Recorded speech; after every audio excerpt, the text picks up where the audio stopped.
Do, do, do, do, do.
All right.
That should be good.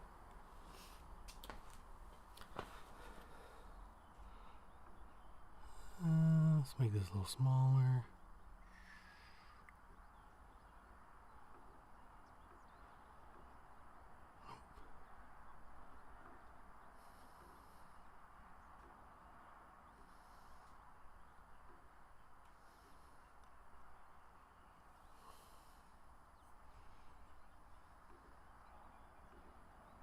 Let's go here. Select font. Let's do.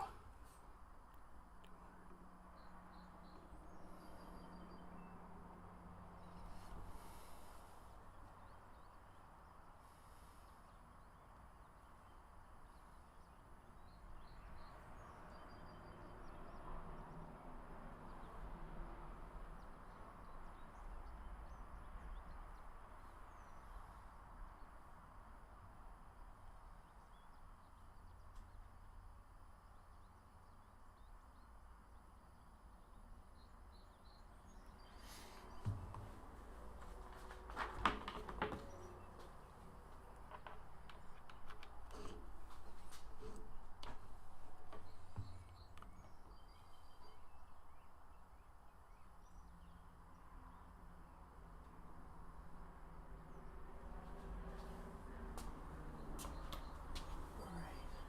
To 114 or in the recipe.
Let's see. Oh, try the bucket.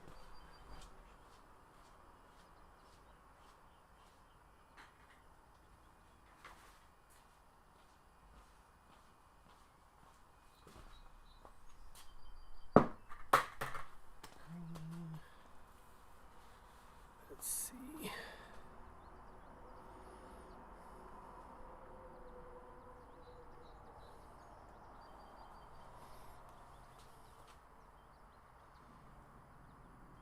Yeah, it looks right.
Let's see.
Alright, so go ahead. We'll add in our salt. Salt.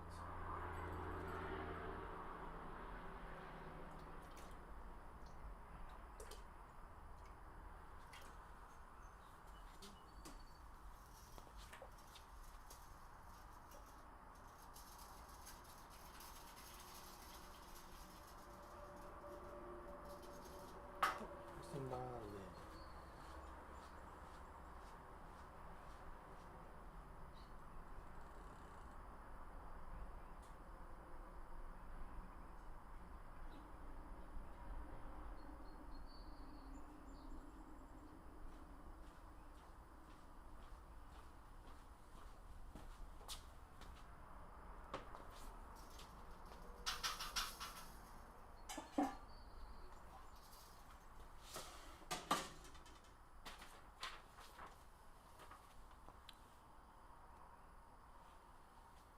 So, let's see. Break this sucker up.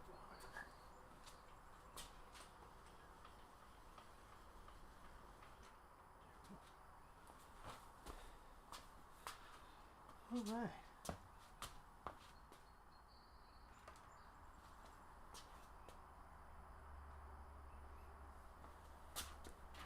So, making a happy today. The microphone's way over here. It's not very helpful at all, but that's fine. So, yeah, making a heavy today. Let's see. I'm going to do step mash for the first time. So I'm going to mash in at 114, then bump out to for 15 minutes, then bump out to 124 for 15 minutes, then 158 for 60 minutes, and then I'm going to mash out at 170 for 15 minutes. Let's see, the grain bill is 6 pounds of white wheat, 4 pounds of Pilsner malt. For my only hop addition is tetanane at 60 minutes. Should give me about a 10 IBU. And then for the brewing salts, I've added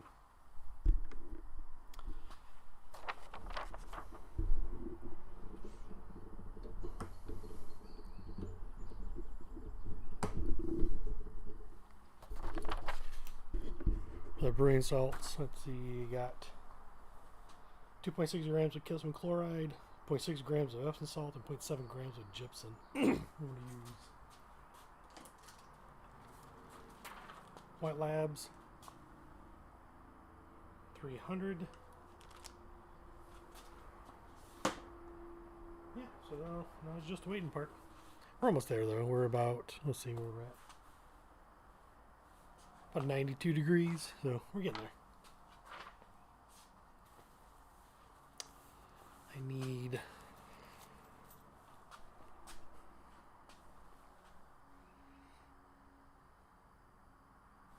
let's see. I'm gonna need this as a timer. Let's close that out. Well, I guess I had to do that, didn't I? Let's see.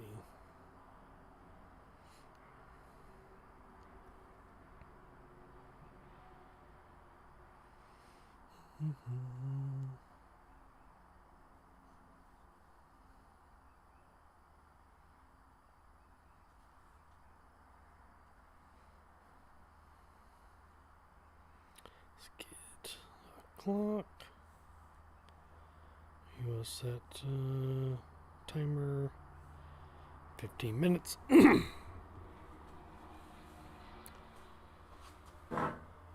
right now, so yeah, we should be close.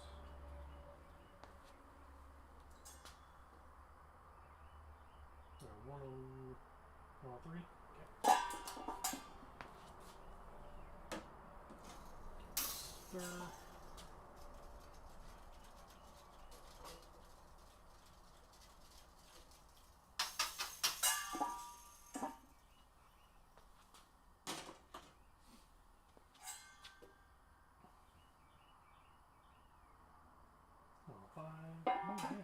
Should be there in a moment. And add in the grains.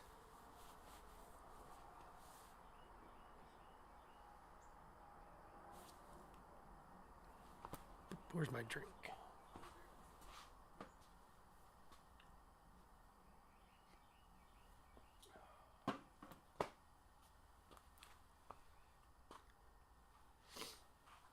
Let's see where we're at now. I thought I was going to get there quicker than I expect, so I think I was going to drop, so probably hit. Let's say let's go 117. We'll add in our grain. Yeah, I should hopefully bring us down to 114-ish.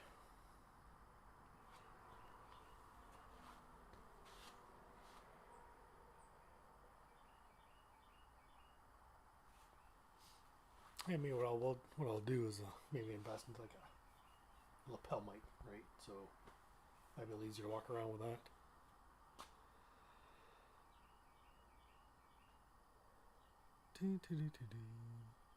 Oh yeah, today's a pretty good day. It's pretty outside. Chilly yesterday. Oh my gosh, it was chilly here. The Sunday, either Sunday or Monday, it was like 80. No, Sunday. Yeah, it was, like 83 degrees outside. That's crazy.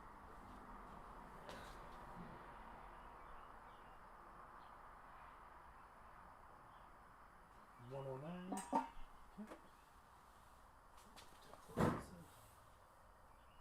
Okay. I never really trust the can't really see it, but I'm tapping. There's like a little built-in well thermometer. Probably, what is that? Maybe 4.5, 5 inches from the bottom. I don't know. I feel like there's always a little bit of an issue between like temperature here and temperature up here.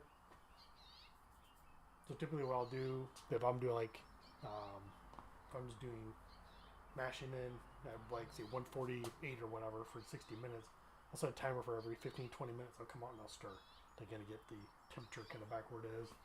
Double check with the thermal well, and then use my digital thermometer to see where everything is. Yeah, we're at 113. But for those that don't know, when you add in the grain in there, like the temperature does drop a little bit, right? So I'm gonna shoot over. What is it? 114, right? Yeah. Shoot over. So shoot. Let's say 117. So I add it in. Probably. I might undershoot a little bit, which is fine. I just turn the heat back on. Let it rise up a little bit. Keep stirring. Keep stirring so nothing gets scorched.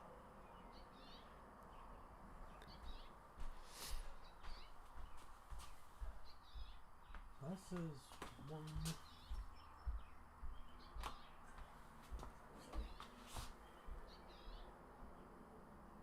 We're at 114. And this is 115 at the bottom.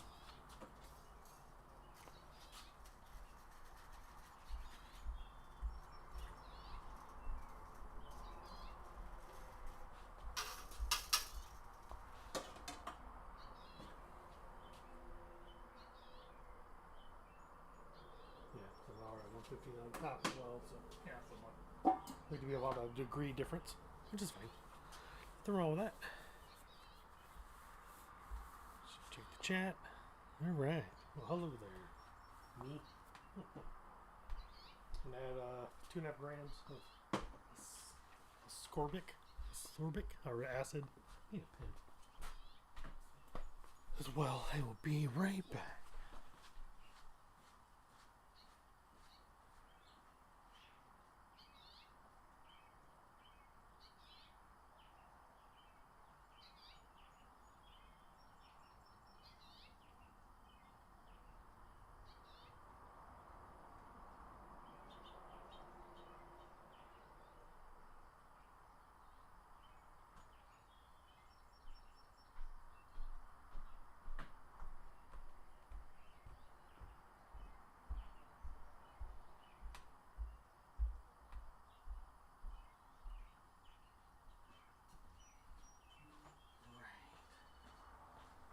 So where we're at. Might be at the 117. Yeah, cool. So I'll kill the heat for now. Ease off.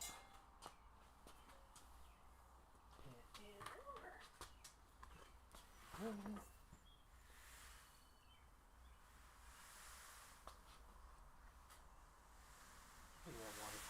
Waterfall of green. Oops. There you go, buddy.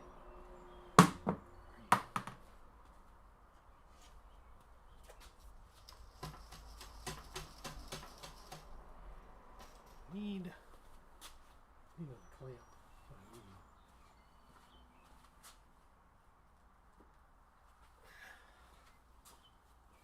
Oh well. Oh well.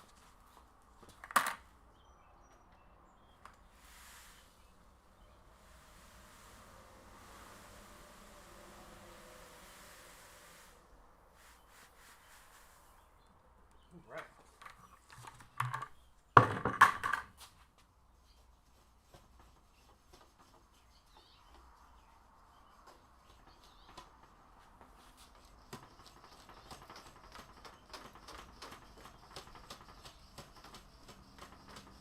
I throw a little bit of rice balls in here. I never have.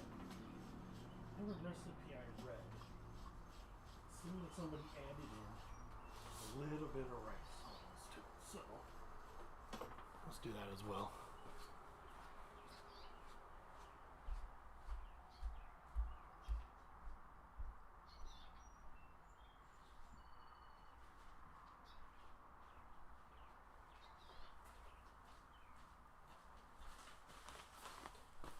One of if I had something to do with the wheat,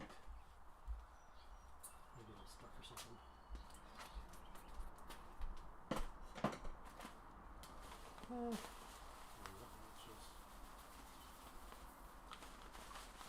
Forgot about it. Set this over here for now.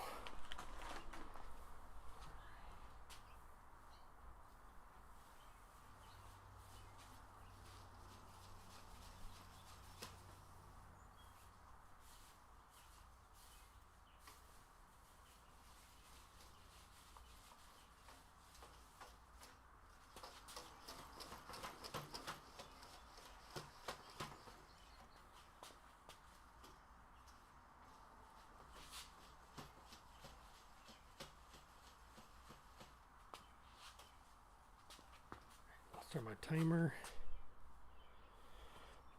Let's see where we're at the temperature.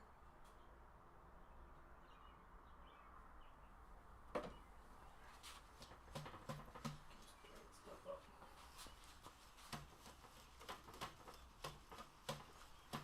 Turn on, it's nice and saturated.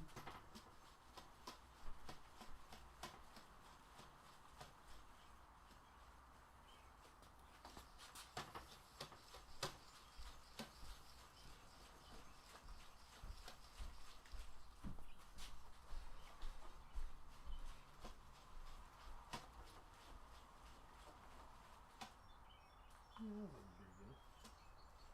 Let's see where we're at. Yeah, it's coming down a little bit, which is fine. Not too bad, not too bad. All right. Just gonna keep stirring this.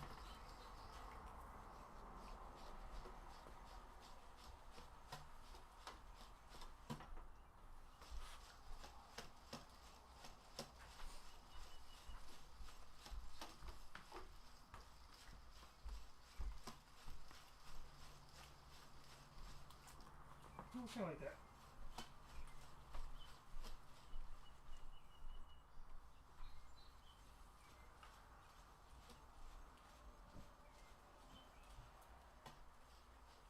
Yeah.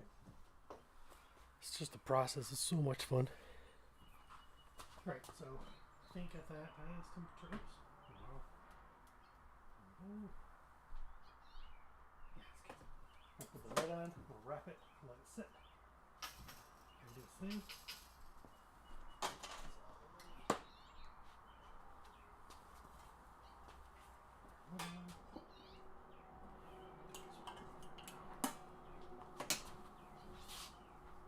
I like to use this drop cloth. I see a lot of people use like blankets and all sorts of stuff, but drop cloth's pretty thick.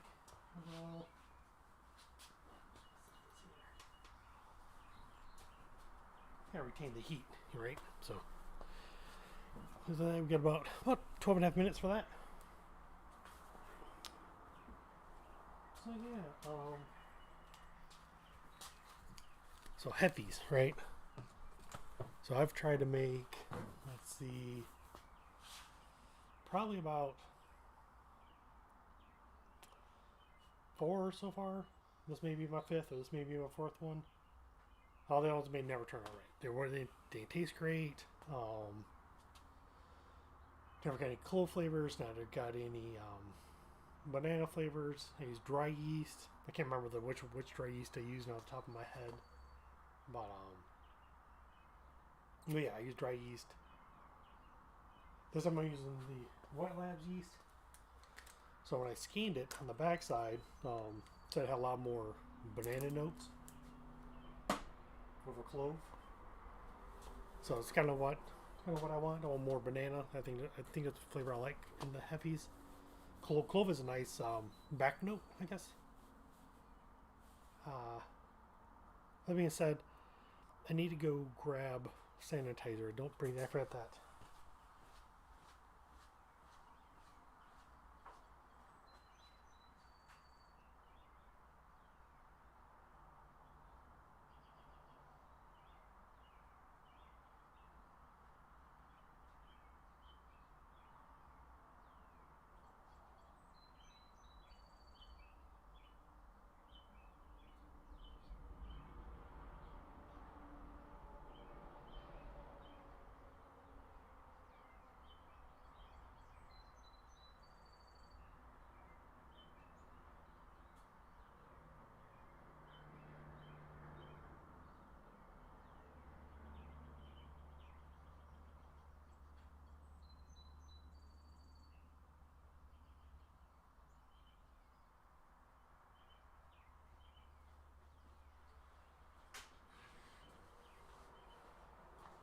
All right, I'm back.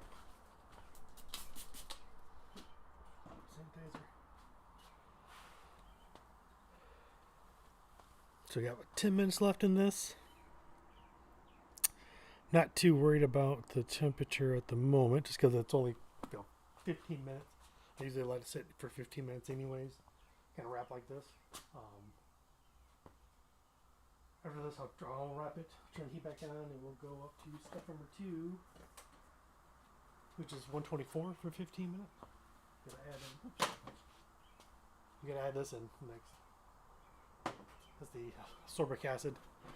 According to my buddy Dennis from Cityscape Brewing, he swears by it. He swears that his beers taste exactly the same from beginning to end of a keg. I have to agree with that. I brewed his Sierra Nevada Clone Ale, and I used that as well too, and I swore the keg tastes exactly the same throughout it. It didn't lose much flavor at all. I did it with my Easy Pale Ale that I just made for a competition. It still tastes exactly the same. That's probably about month and a half old.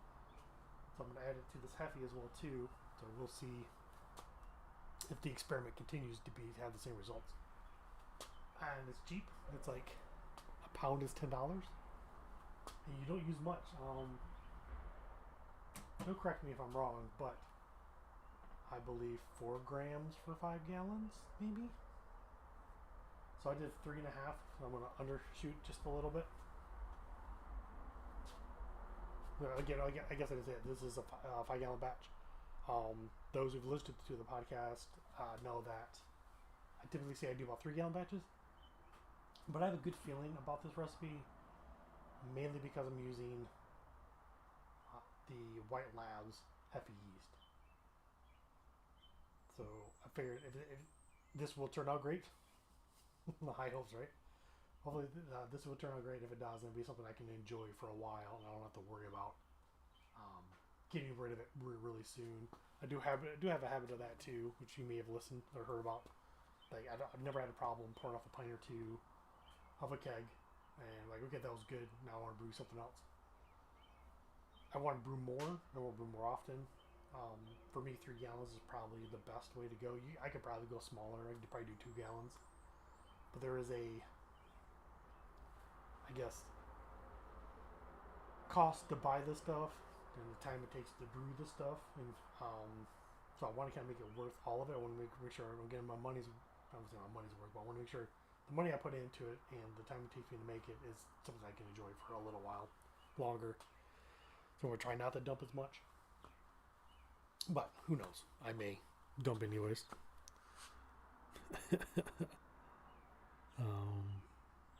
Let's see. We got about 7 minutes left. So, what do you guys do on your brew days? Do you stand around? Do you wait? Do you find yourself reading, cleaning? I'm gonna be honest. I'll probably be running back and forth a lot. That's kind of how my brew days go. I hate doing a bunch of dishes all at once. So what I prefer to do is kind of wash as I go. I'll try not to disappear as much, but again, it's habit. It's something I've been doing probably for the past 4 years now. I was like, I'm done with. Let's say I'm done with these glasses, which I won't be. But I'd go wash them, just get done over with, put it up. If they're done, I don't have to worry about it. Bucket, same way too. I have no problem squeezing the grain, which you'll see later on once I get closer to that. So I squeeze the crap out of it. I'm not strong enough to get any tannins out of it, so that's how it's going. Volume bit low. Okay. Let's see. I'm also kind of far away from the mic, so let's see if I can crank it up some. How's that? Is that any better? Any better? Let's see what he responds to. Hey, what's going on, Eric? Yeah, I'm staying like this far away, so I'm like arm's length away from the microphone. I probably more than that, and I'm also like a couple feet away from the camera, so trying to find the happy medium. So I did crank it all the way up, so hopefully that does something. That's perfect. Okay, so if I stand right here, is it still perfect? This is kind of where my brew kettle is. I'm kind of facing it. I wonder if I can move it. I wonder if I can move the mic close. I can't move the mic closer. Never mind. I lie. I can't. No, I need another extension and I don't have it. What can I do? I could. Let's see. What do I have? Yeah. Next time, I'll think of something better. All right. Let's see what we're holding. About one.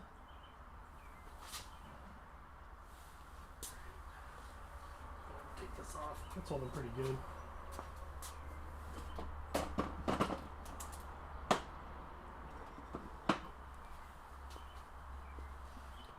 So what I'm making today, good now. Okay, good. So what I'm making today, I'm making Hefe. Probably one of my more favorite styles of beers.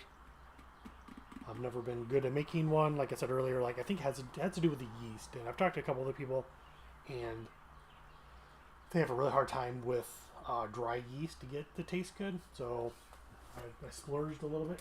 I got the White Labs 300, which is a liquid yeast. There's a little QR code on the back. You can go there and you can check out the specs of what the yeast is going to produce. You can check like the quality of the yeast, how long is it good for. Like White Labs does a really great job. And the cool thing is they're only like maybe less than an hour from where I live. So I heard they got stellar pizza. I've never been there. So maybe one of these days I'll go there and just try their pizza. But if you're there and you're curious about a yeast, sometimes one of the scientists will come out and just chit chat with you. So that's kind of cool. All right, we got about 3 minutes left on this first step mash. Oh, for those who are going to, sorry, that's probably loud now. For those who are going to homebrew kind of like I am, I actually have a bunch of little stickers. Planning on kind of handing out to people. A little logo on it. That's going to be fun. That's June. I'm going to be there June 18th, 19th, and 20th. So June 18th is like the unofficial kind of kickoff. So I'll be there. Maybe I'll do like a meet and greet or something.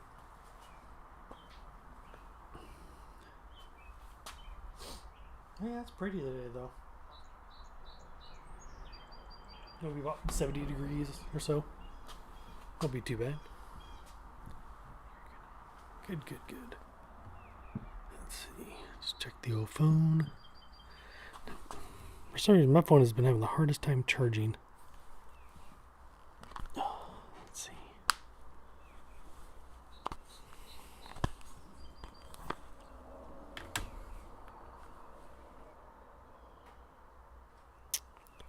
So what you been up to, Mr. Eric? Mr. Ewok?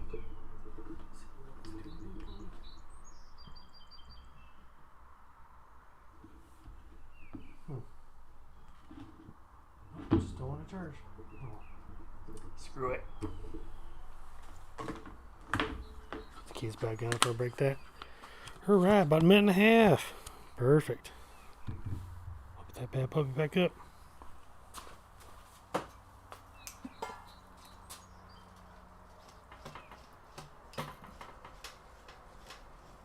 think I add a little more rice hulls to it.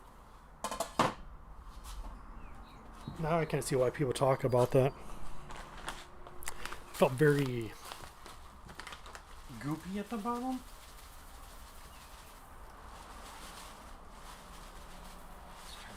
Let's do about half. There you go. Well, thanks for joining. Appreciate it. Let's see, let this get mixed in here some.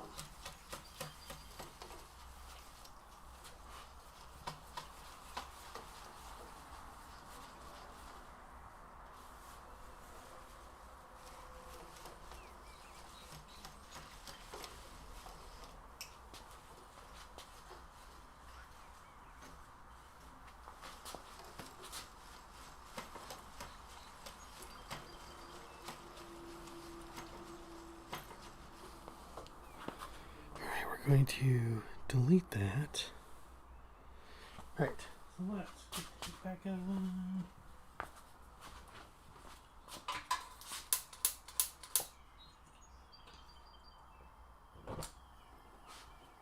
Now we're going to bring it up to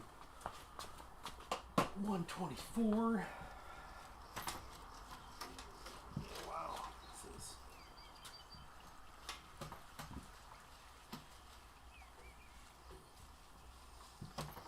very thick. Oh, it just sits right to the bottom.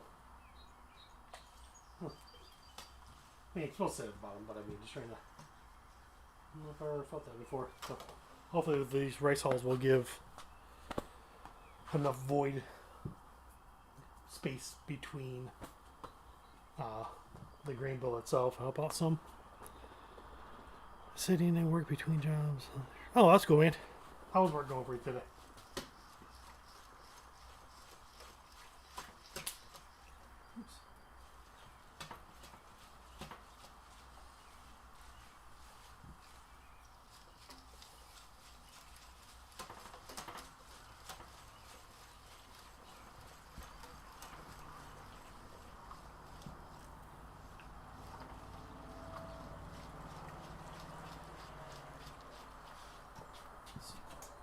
Temperature.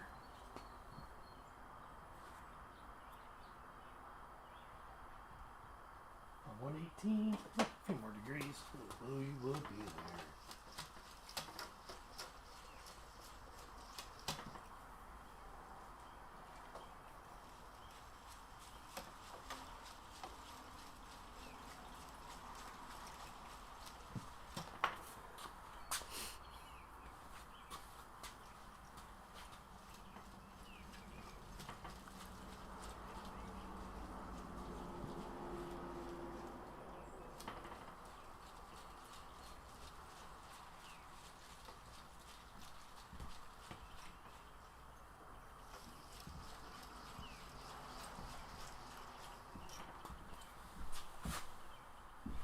On 118 looks like right now.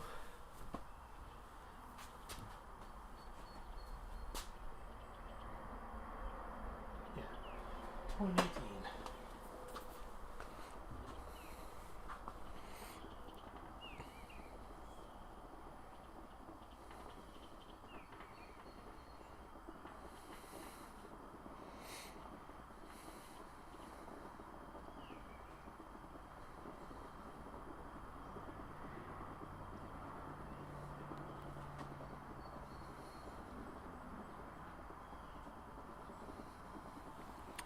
So you might be asking, why am I doing step mash? So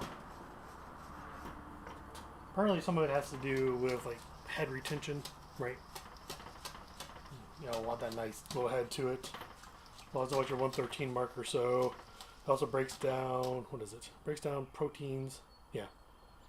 Let's see, once you hit about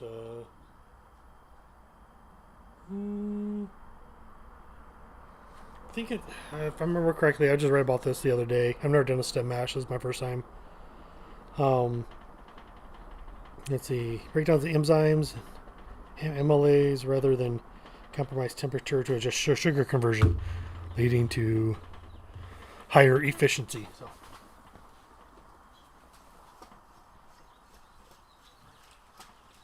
there's even stuff called like decoctions, like single decoction, double, triple, where you'll take part of the grain, right? You want more grain than liquid.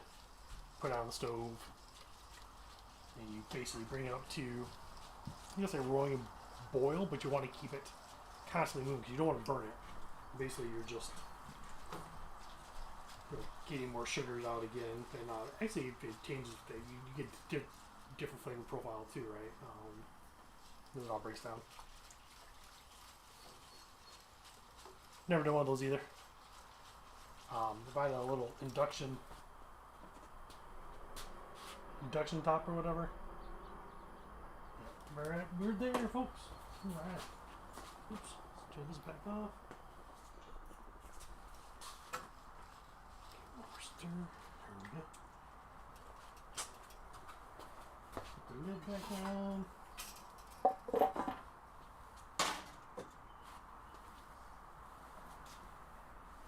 But that's how we learn, is by doing it, right? You gotta try, see what works, try again.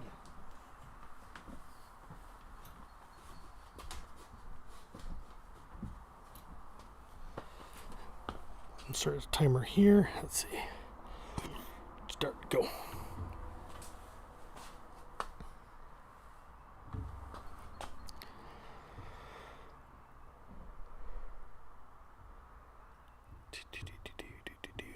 All right, that's going, that's going.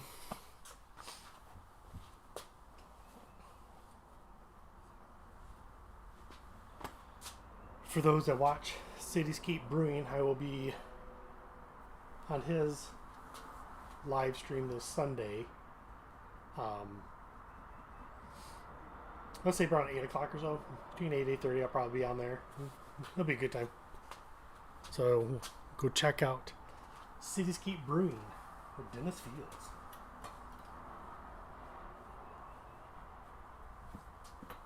Alright, keep that nice and warm. But your brew days are basically just waiting. There's just a lot of downtime. You just kind of wait for things to get done. So, speaking of which, I'm gonna sit down. Ooh. Take a load off. Well, yeah.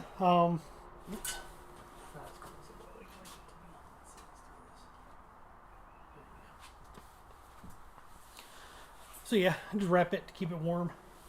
Keep the residual heat in. For the most part, that seems to work just fine. Like I was saying earlier, some people use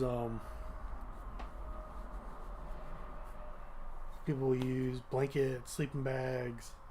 I'm sure they're probably better, but this works pretty good for me, so I can't complain.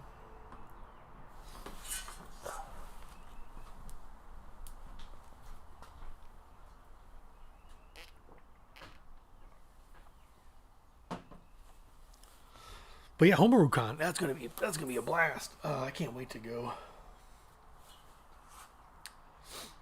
Get to meet a bunch of other homebrewers and suppliers. I'm sure there'll be authors there too. There's competitions and exhibitions and all sorts of cool stuff going. The only caveat to that is you have to be a member of the American Homebrewers Association, which really isn't much considering that it's like $50 a year, $49 a year, something like that. So it's not horrible, and you get a lot of perks that way too. You get a lot of exclusive recipes from HomebrewCon winners. They have a pretty cool magazine called Zymager, I believe it was called. You can read online.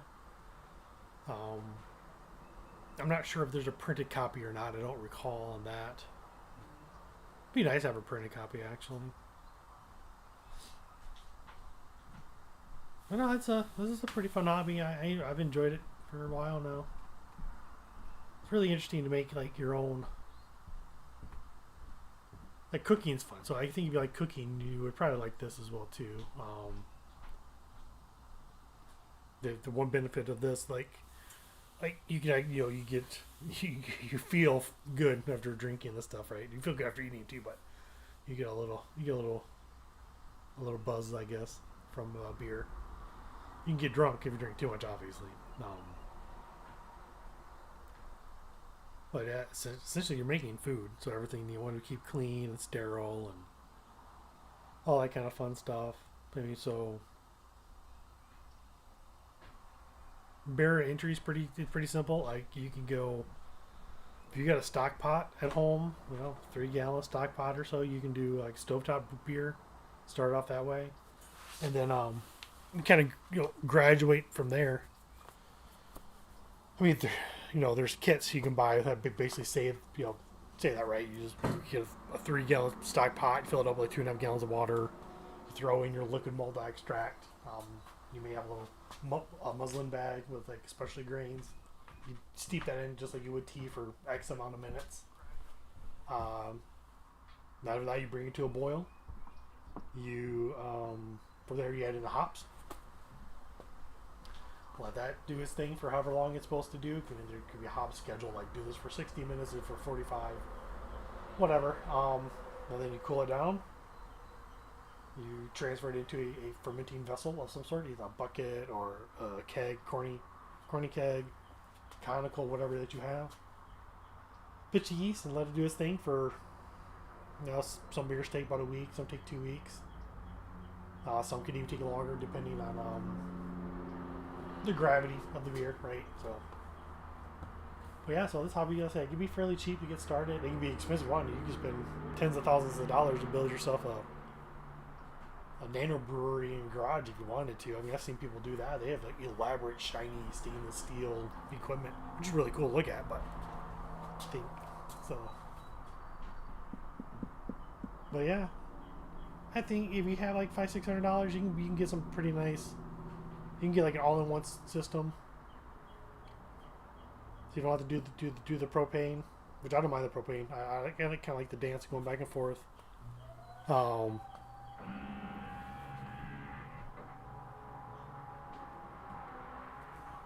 answer that question. Okay, so let's see. What's the main difference between brewing process between a lager and an IPA? Is it mainly the hops? Okay, so lagers it's called lagering. There's the process of the fermentation. So it's a bottom fermentation. So all the yeast will drop to the bottom, right? So like you ferment that at about 52 degrees or so. Where when you do your ales, which IPA would be like in the ale category, that's like 65 and above, and that's more of like a top fermenting kind of yeast, so it says on top. So where the hops comes into play would be, so you want to take this sugary soup, let's just call that a wort, is what it is called. So the sugary wort, you want to take that sweetness down. So you add hops. Hops is a bittering plant. It's actually a funny thing. It's in the cannabis family as well too, which is pretty interesting. But yeah, so you want to bring down that bittering. But that being said, hops add different flavors and notes as well too. So let's take Saaz hops for example. Saaz hops you may find a lot of lagers. Saaz hops can bring besides bittering, which knocks down that sweetness level, can add maybe a little bit of a peppery note to it. So have you ever had a beer that kind of has like a black pepper kind of little flavor to it, kind of like the back end? That's usually Saaz hops.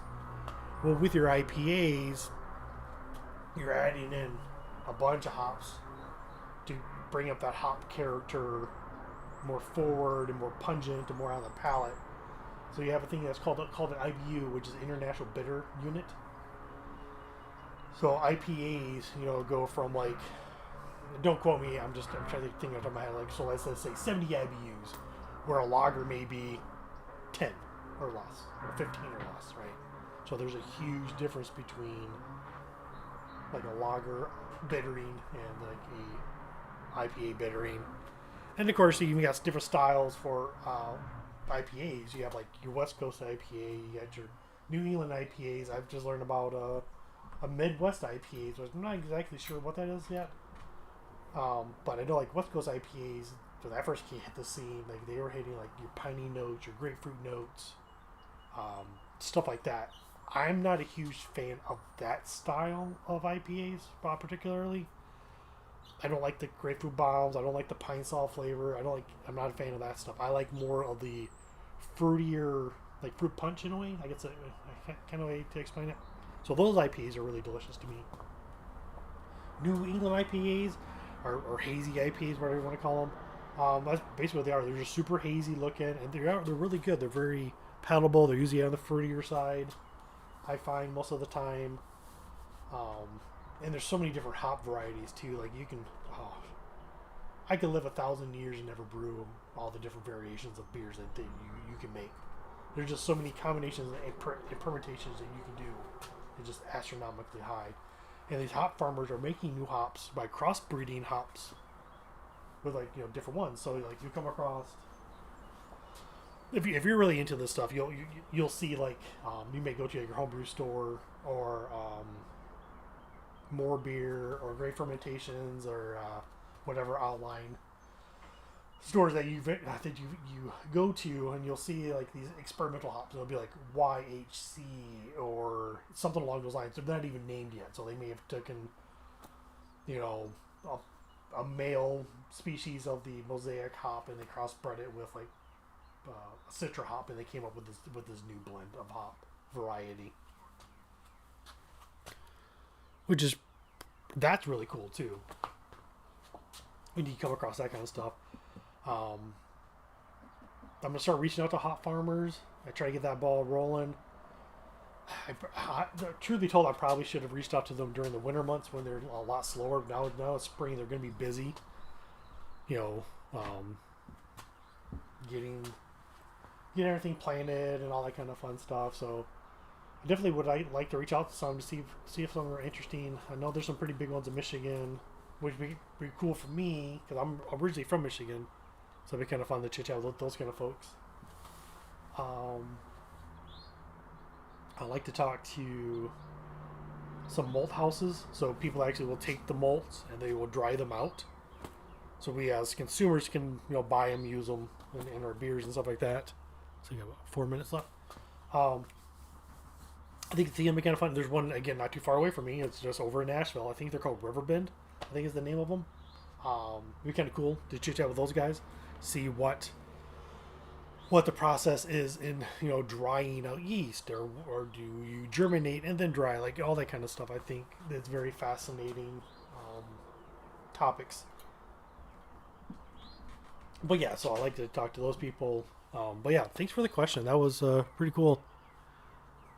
Yeah, not a fan of the pine taste. Yeah, it's growing up of legal age, I drank a crap ton of Bud Light. I mean, I can tell you how much Bud Light I drink. It's been a ridiculous amount. It wasn't until when I tried other beers. I mean, I like Killian's Red, like Guinness. What was from commercial brands I used to drink? Coors Light was okay, but when I moved to Tennessee and went back to college, every time I finished off a semester, I celebrate and give myself I go buy a 6-pack. So I go to the store and build a 6-pack. That's how I tried different kinds of beers. I was like, oh yeah, because there's other beers out there besides Bud Light or the the big commercial brands. And then craft beer breweries were starting to open up, and over here there wasn't very many at all. So I would start visiting them and trying out their beers, and I actually really enjoyed them. So every time we go somewhere, I think the wife's just kind of used to it now. Like if they had a brewery, I'm gonna go check it out. I'm gonna try it, because you just can't get those beers. Like a lot of them don't ship outside their city. Some don't ship at all. Some just don't have. They're not set up for it. So I can go there and try it out. And it's just a good memory. It's a good talking point. And it's pretty interesting to see what concoctions they come up with. Because you may be used to like a Corona, right? Or Pacifico. I'm trying to think of another one on top of my head. Victoria, Mexican lagers, which are good. But you may go to one of these smaller breweries and they may have like a Mexican cerveza on tap, and it's just phenomenal. So I say go support your local breweries. Go check them out. Go see what they got. Chit chat with them. I mean, they love to talk. But yeah, you can judge a brewery on their light beers, right? So what I mean, like lagers. Lagers don't have a whole lot of ingredients in them, so you can't hide mistakes in that. All right, now we're going to crank this sucker up to 158.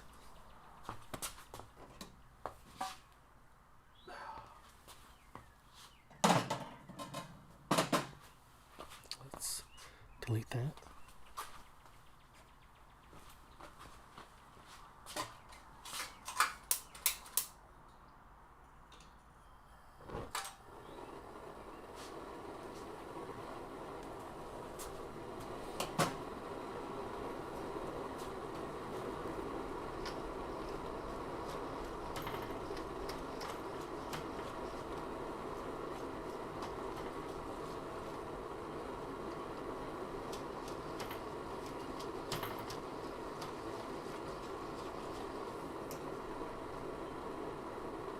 Hey, get out of here.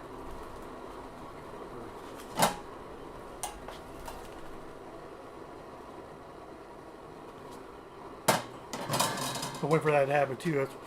I had to lower my door a little more.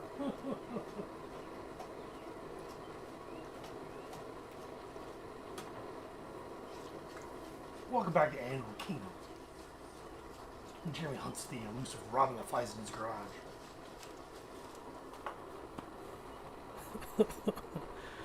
Alright, this is going to go for an hour. Now, this is definitely one of my longer brew dates for sure. I don't brew this long ever. But that's fine. I got nothing else to do. Yeah. Hypothetically, anyways. Doesn't want to keep stirring because I don't want nothing burn or scorched. Anyway, I know the bag to get scorched. So I'll just keep doing this for a while. Let's see, any more questions? I think Eric's my top fan. Look at that.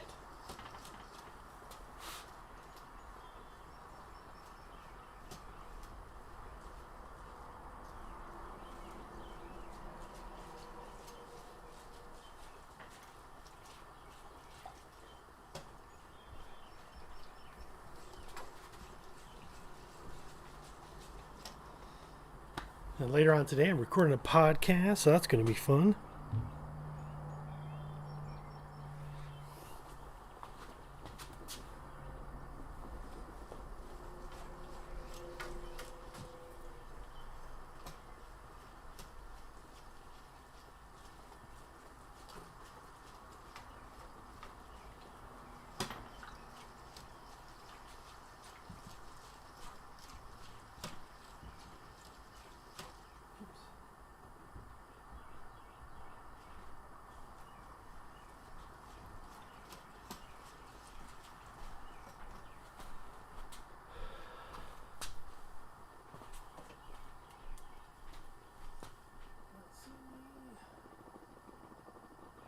$127. Well,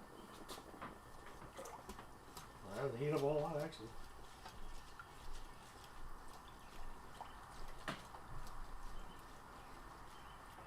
I do like my shirt, though. My shirt's pretty cool. Wife got it for me.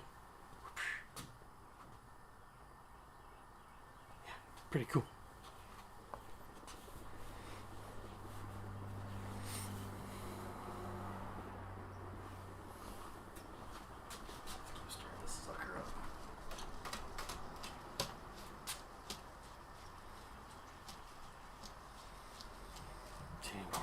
Questions? All right.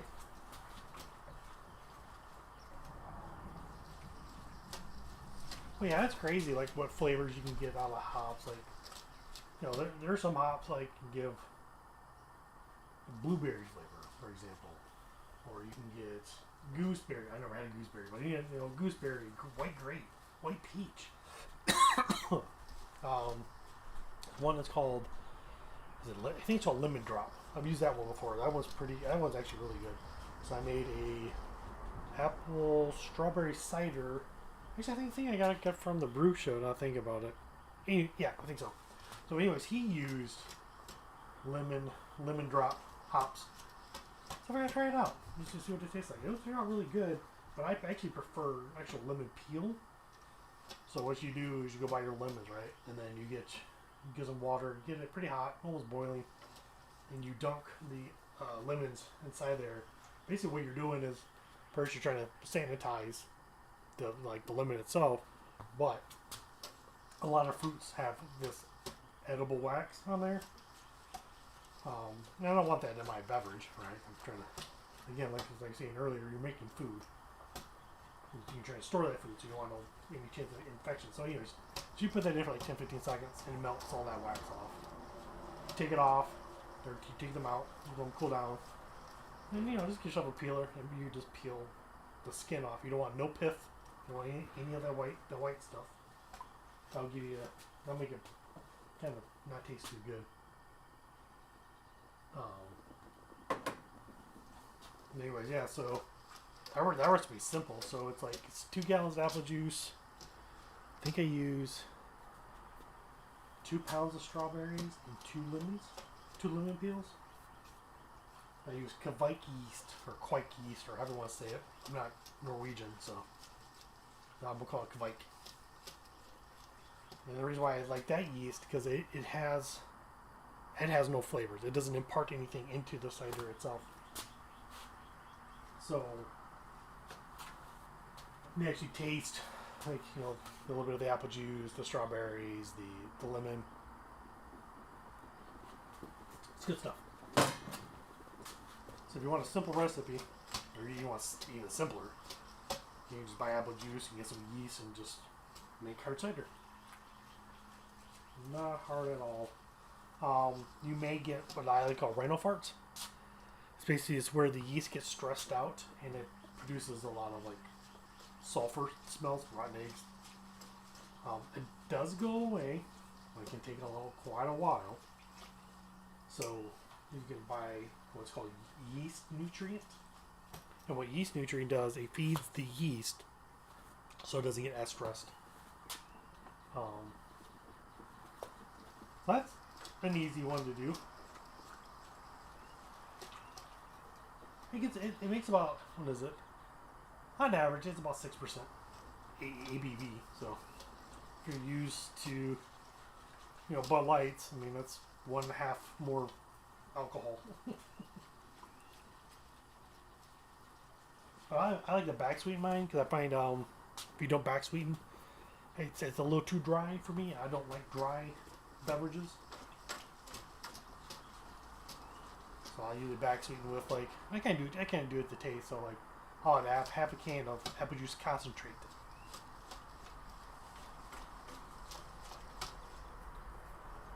And I'll add in the hard cider on top of it, and then I'll taste it. I'll taste it warm, see what it tastes like. And then if it tastes good, that's all I will use.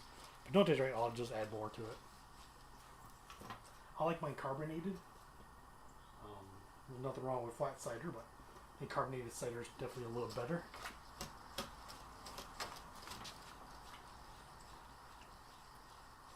So if you don't mind bottling, you get yourself bottles, some caps. You get yourself a little bit of corn sugar. You're going to want to use an online calculator to figure out how much sugar to add to get the carbonation levels that you want. But it's pretty simple. Which fruit works best when incorporated into brew process? That is a very good question. I'm trying to think. The one I see the most is raspberry. Let's see. I see a lot of and peaches are pretty big too. I've noticed, but raspberries like raspberry chocolate stouts. I see that a lot. I think you want to use puree. Works really well. You probably don't want to use blueberry. The blueberry, if you think about it, I guess it really doesn't have a whole lot of flavor. It's the perception of blueberry is kind of what you want. So you probably would add a different dark fruit, like a blackberry maybe, to kind of get closer to that. that flavor itself. But then you have to be careful how much fruit that you add, because then you kind of tiptoe in the area of I think it's called a graft, if I remember correctly. It's like it's half beer, half fruit. But I don't think there's a best fruit per se, but there are definitely fruits that are better than others.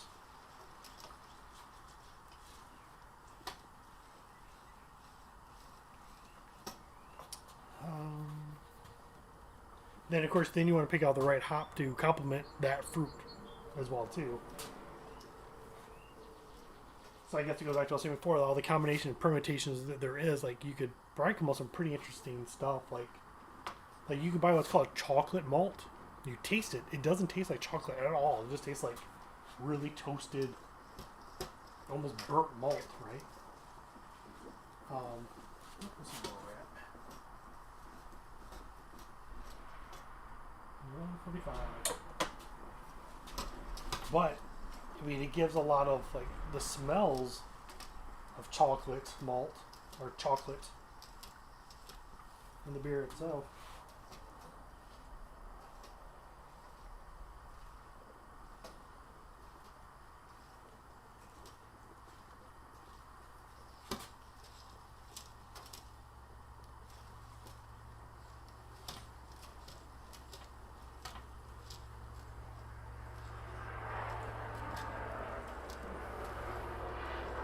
Like I had one beer from Johnson City Brewing, which is just a few miles from my house. It was apple butter lager. Oh my gosh! Well, golden ale. Sorry, it was apple butter golden ale, which was so good. Like you could taste the apple, all the nice spices. It was really good. They did a really good job of that. But again, that's something you don't want to drink too many of, right?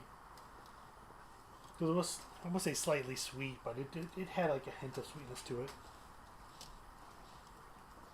But the overall flavors and aroma, I would taste, it was like apple butter. It was so good.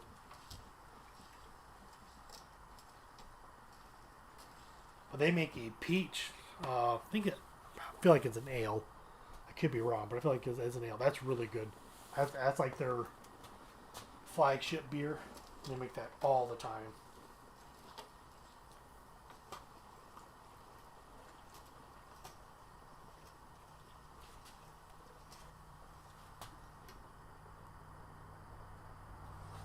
I feel like this year is going to be the year of more Belgian beers. I think is what I want to do. I'm not done. Really any. You know, I tried to make a Heffy a few different times, but I want to do like doubles and triples and quads, singles, golden ales.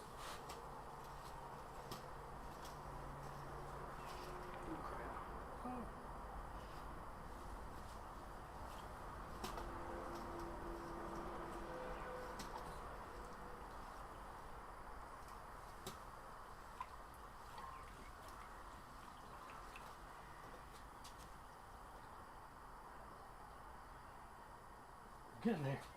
8 more degrees.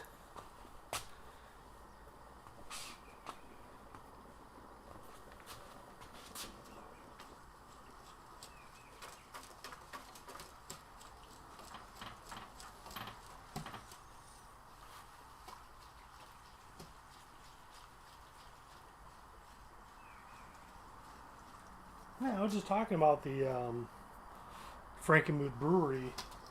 I think last week maybe with somebody. So if they don't live too far away from it, they should make a trip up there to check out, just to check them out, right? Again, not a huge brewery. A really good food. They've won a bunch of awards.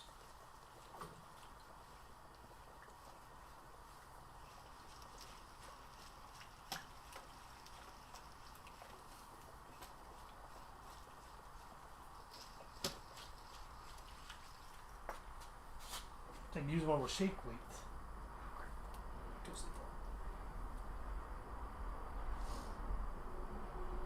153. 5 more degrees.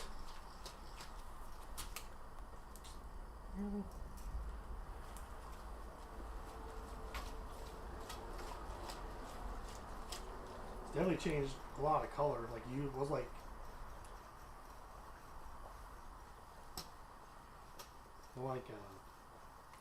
oat milk kind of color, milky kind of color. Now it's a lighter tan. Still cloudy. Pretty interesting. You can see this transformation of everything breaking down and stuff like that.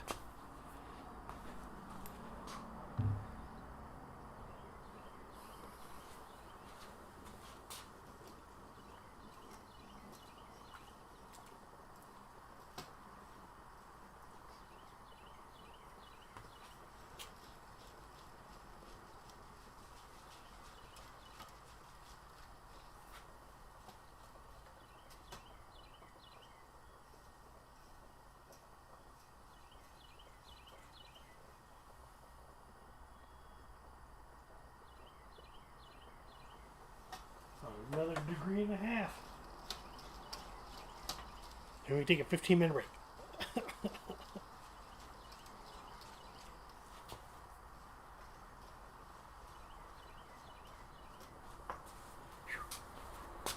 Now I get warm.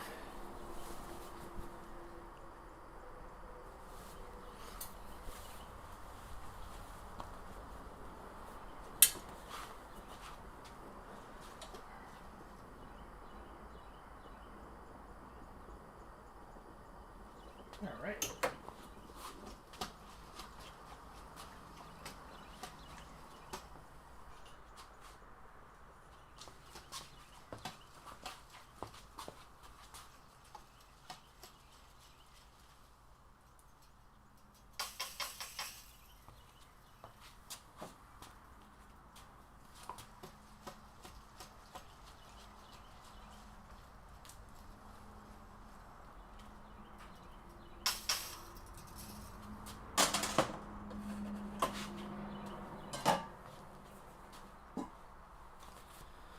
All right, another 15-minute timer.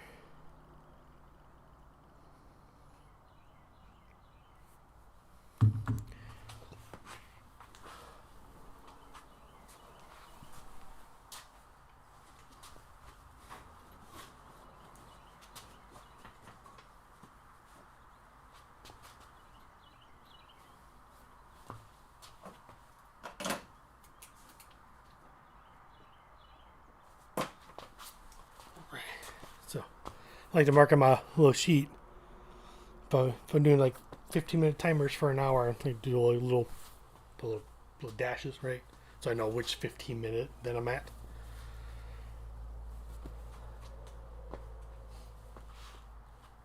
Oops. I'm going to get rid of a couple things that I don't need right now.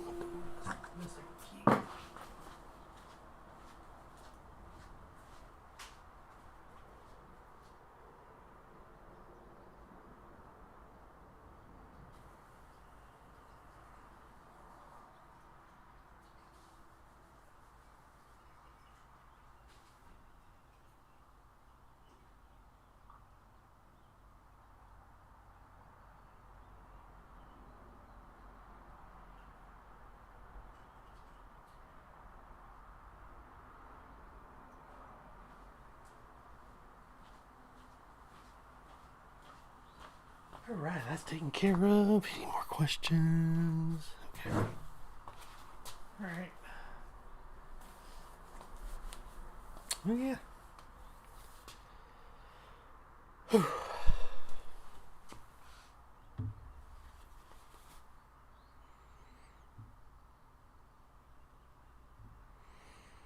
Let's see, what habit we talked about?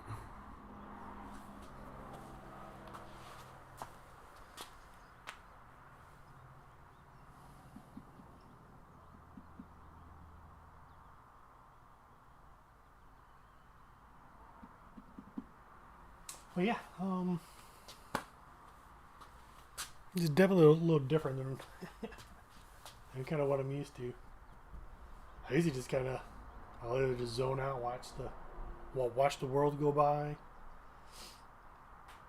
Sometimes I read a book.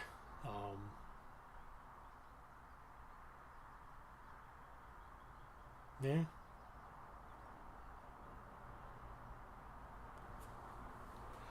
But yeah, the podcast, though, that's pretty fun. I'm having a good time doing that. Talk to, oh my gosh, 20, 20 very unique individuals so far. Um, Talked to a bunch of homebrewers, of course. I got quite a few YouTubers who are homebrewers as well, right? And then some pro brewers I've talked to. I have one individual that I'm talking with a little bit. I'm trying to figure out some other topics I kind of want to cover. He might be the right individual to talk about those. I don't want to spoil anything because it may not come to fruition. I have another individual I've had a conversation with about maybe having like a panel discussion. That could be fun. Just got to figure out like how big of a panel do I want to deal with? What kind of questions do I want to have for the panel? I definitely want a conversational panel. I would like to present the topic. This is what I'm thinking. Think about presenting a topic to the brewer, right?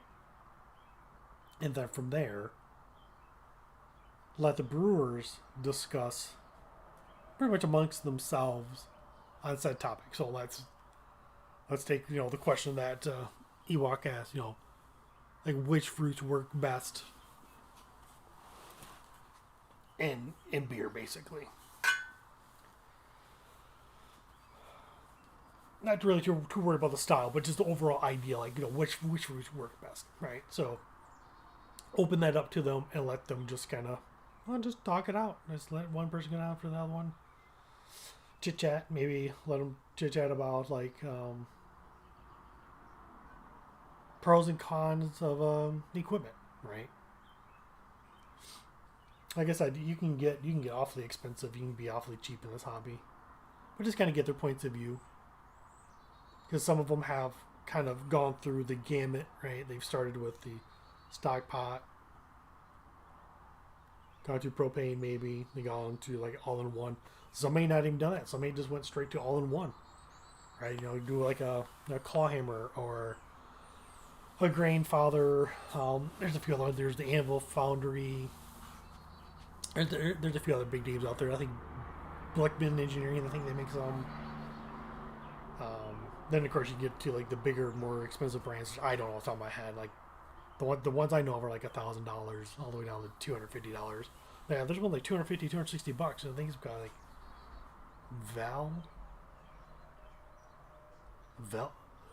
Velvor, like VLEVOR,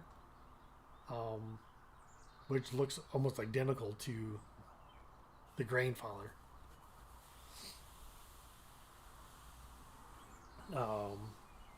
Then there's other companies. Like, there's other useful equipment. Like I think that'd be an interesting topic to talk about. Like there's even the debate between like using what are they called? So they're floating hydrometers, right? So it's actually it's kind of cool. So let's see if this is the floating hydrometer. You would drop it into your fermenter, and it'll be on a tilt axis, right? And it will adjust based on sugar, right? So to calibrate these things, from what I've read, you make a solution of sugar water, and you would calibrate that at 0, right? So let's say this is 0. As the sugar gets consumed by the yeast, it will start to upright in position, I believe, if I remember correctly. And then it will tell you at that point, like, what is the gravity's at, right? So the gravity is measured like 1.0, 14 or whatever. or your starting gravity could be like 1.054. Some people say 1050 or whatever. So let's say this is at 1050, which is the original gravity. So the final gravity is, so let's say 110. And so let's say here is 110. So you don't, and what it does is it will communicate via either Bluetooth or Wi-Fi to their platform. So let's say I'm trying to think. So one is called Tilt. Another one is called the Rapid, the Pill. There's the Ice Spindle or Ice Spindle, which is do it yourself. You actually get all the components and you build it yourself, which is kind of cool. But you're also responsible for all the calibrating and everything else. I think the Tilt is already pre-calibrated, and maybe the Pill is, and there may be even a fourth one. I think I was looking up the other day. And they range, and they're in all different prices. I think like the Ice Spindle you can get for $40 on up. The Pill, it's about let's say $60 or so, and then the Tilt is like 130 or 35. But it is kind of neat, so you know exactly what's going on in your fermenter, so you don't always have to draw samples all the time. You're really not wasting that much beer. It's like ounces, like you may be throwing away 5 ounces at a time. But some people are particular. But I think that's a good idea to know when the beer is done, or done fermenting anyways.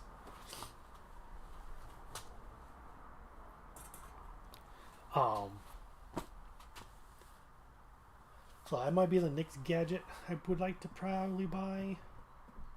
I just don't know which one. Because for $135, I can buy 2 of the pills, right? Essentially. It's a pain to buy the pills though, because they're from Australia or New Zealand. Oh, I feel bad. I think it's New Zealand. Somebody will correct me. So you have to go through like eBay or maybe you can get on Etsy. I'm not 100% sure. You might be able to get on Etsy. Those are pretty cool. I figure I can get 2 of those. That'd be fine. And there's a cool little upgrade for it too. For the pills, you can buy this little wireless charger for it. It's like, again, it's like an extra $40, and but you don't have to take the thing apart to that. So that's the thing, from what I understand. You have to take them all apart to charge them back up or change the battery. I think Tilt uses the battery. So you have to take everything apart. You got to put it all back together. Well, now you have to worry about, like, am I over tightening it? Is it not tight enough? If you over tighten it, obviously you can flatten out the O-ring, right? So you flatten out that O-ring, and then eventually you're just going to wear it out, and liquid's going to get inside the device. So not one, you destroyed the device, and 2, you just destroyed making the beverage of your choice, which is going to be horrible overall. So I mean, there's like little things to kind of consider. Trying them out, and I think it'd be kind of cool to try them out, all of them side by side, all 3 of them. I think that'd be kind of cool to see which is more accurate. So essentially, you make like a 5-gallon batch of beer, and then you just split it into like smaller buckets. Then you would drop all 3 of them in, and you see what the difference is between those, right? I know there's already a variance in the readings that you're going to get anyways. But I think between products themselves, like how close are they actually to true? Like, I don't mind if it's like 0.001. I think that'd be fine with that. But if it's like 0.01, that's kind of a big deal. But if it's 0.001, deviation between them, I think that'd be fine in my book. Because I mean, nothing's going to be 100% accurate. So like even so I use what are called Inkbirds controllers, and they kick on depending on a certain temperature. So I want to connect to my keys. My keys are set at 30, I think it's 36 degrees. So once the geyser gets to like 38 degrees, it kicks on because I think it has a +1 or +2 deviation from the mean. And also use it for like when I do cold fermenting as well too. I use one of those to kick it on and off, to kick on the pump to circulate the cold water through the coil to keep the beer cold as I'm fermenting, or the wort cold while fermenting it.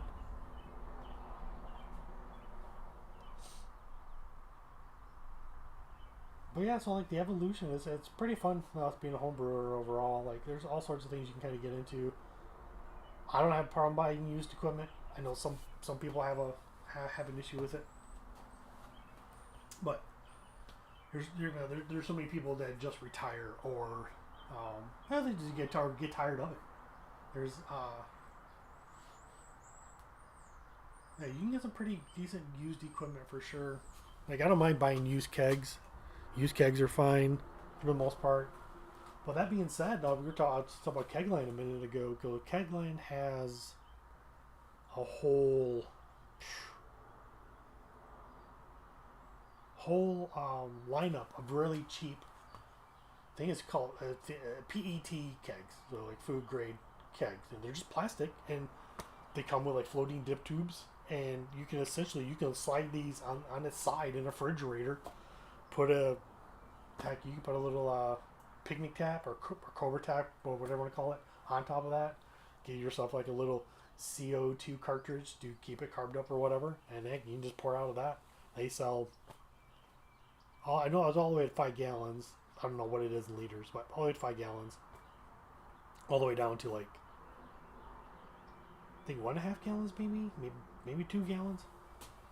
So I mean, and they're cheap. I think you can get the 5 gallon ones for like 40 bucks, something like that. To buy these used kegs, I mean, some people want. I think on average, I'd say about 50 to 70 on the kegs themselves. Or you can buy new kegs for like 100 plus, maybe 120 plus, depending on which ones you want to go with. All right, that one stopped. Let's dismiss that. All right. Let's stir, check the temperature, and adjust. Name of the game.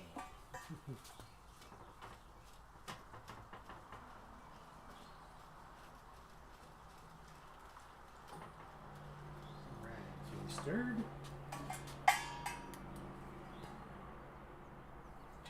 Check the temperature.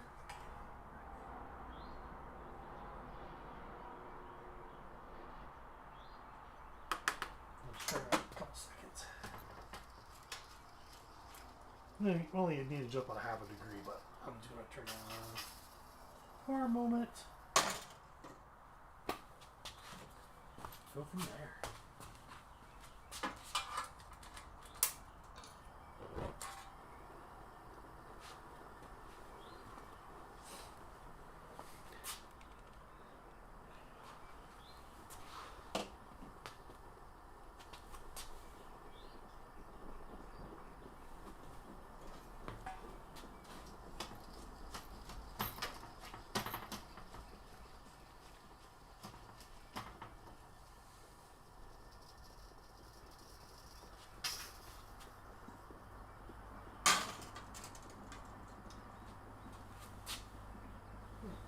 Good. Turn that off.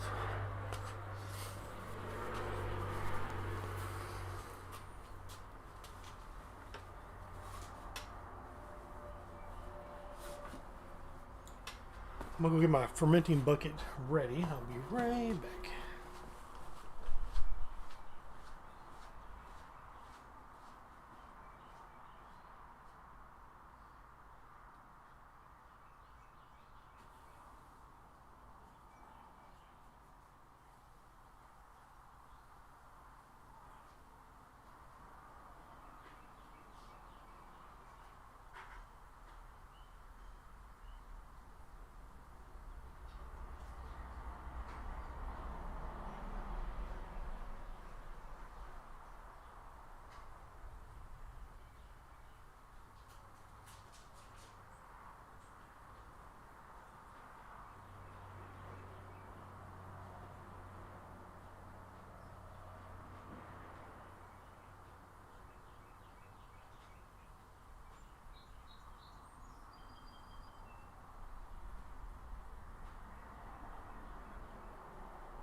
Empty bucket.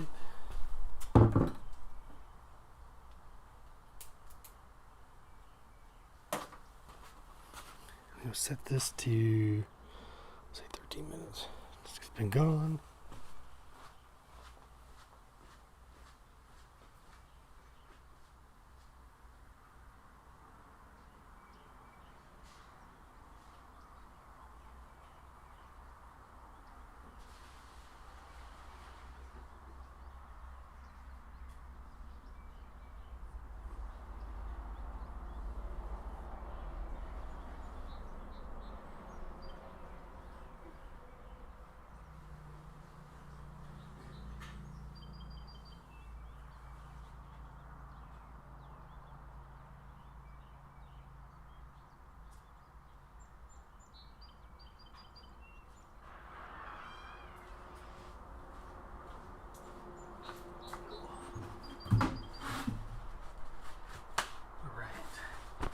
That's done. Right here.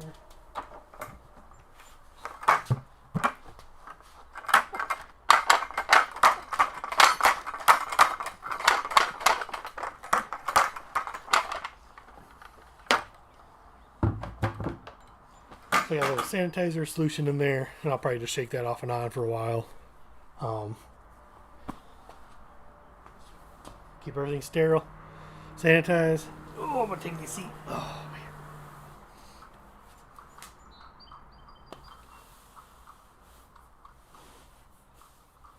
I guess I can turn on the volume on this thing.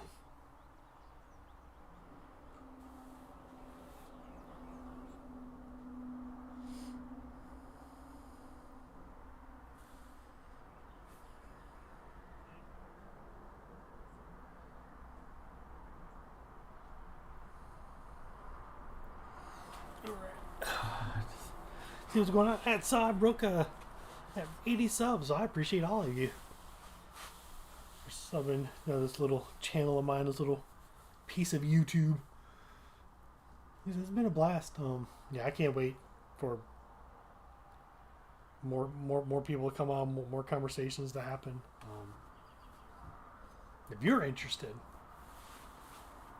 in partaking, just let me know. I'll send you the form and you fill it out, and we'll figure out a date and time, and we'll get to talking. Currently, right now, I'm trying to focus on Wednesday recordings. I do a little consulting work Tuesday, Thursday nights. I'd have some Saturdays open, not many, but I have some. So yes, if you're down, you want to chit chat, just let me know. And, about an hour and a half seems to be about the average. Most people, it's quite interesting because I was nervous at first too. I'm sure those who've watched some of my, or even listened, so you can listen on Apple and Spotify, by the way. So I'm sure you probably listened to some of them. You felt like, wow, he kind of rushed through some of that, or some of the questions were kind of, I don't know, not great. That's just me learning. I'm still learning. Like I said, I have 28 in my belt, 12 are live. But I feel like once I hit about, I don't know, 6 or 7 in or so, I felt like I got better. Then I switched my office around. So you're probably seeing like one view, now I see a totally different view of my office. I think it's better this way. I'd kind of like the backdrop. I like my cedar wall. I think it's really pretty.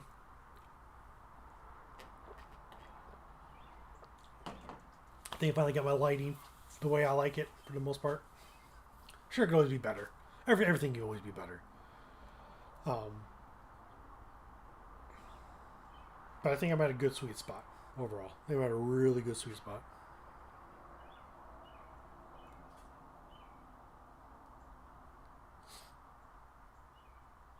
Yeah, with the podcast that came out this past Monday. Well, that was a blast. That was like the longest one I'd done to date. I think there's been a couple that's either tied that one or maybe could be a few minutes longer. But yeah, Dennis is super knowledgeable. He is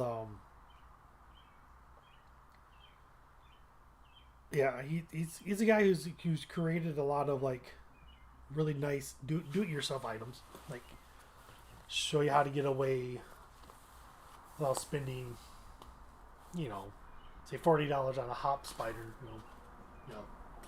Something like this. You can go to Home Depot or Lowe's or whatever big box store you have, Menards, and just a few simple parts. I mean, heck, maybe $15, and it's actually even slightly better than this thing is, right? So, like, all the hop matter sits here, just sits in this container.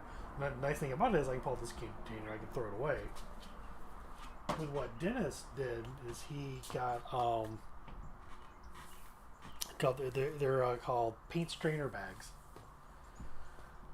And they're fairly wide, so when you drop it into your vessel, it is as wide as your vessel, and so the hot matter kind of floats around a lot better. Where this is just all sitting in this container. I still use this. I still like it. But he brought up a good valid point. Especially I assume if you want more of a hoppier beer, you would want the hop matter kind of float around. Now some people just pour right into their vessel and just be done with it. Pop, whatever, all in one. But I think for ease of use for myself and clean up, I'll either stick with that, or if I do make another Sierra Nevada clone, which I have actually right here, I'll try the paint strainer bag. I'll see if I get different flavors from that or not. I'd be interested to see what I got.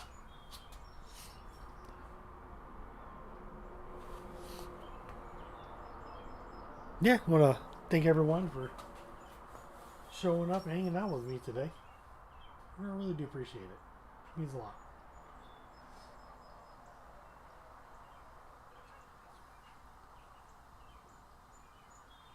It's just a gorgeous day outside, though. Like, see how the birds and everything's coming to life.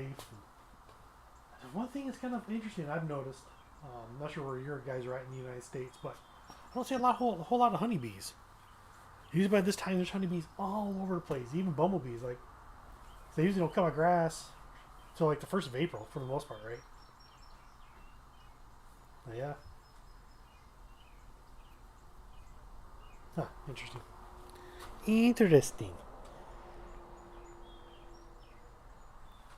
I think if I do this again, I may find a chair and put it right there.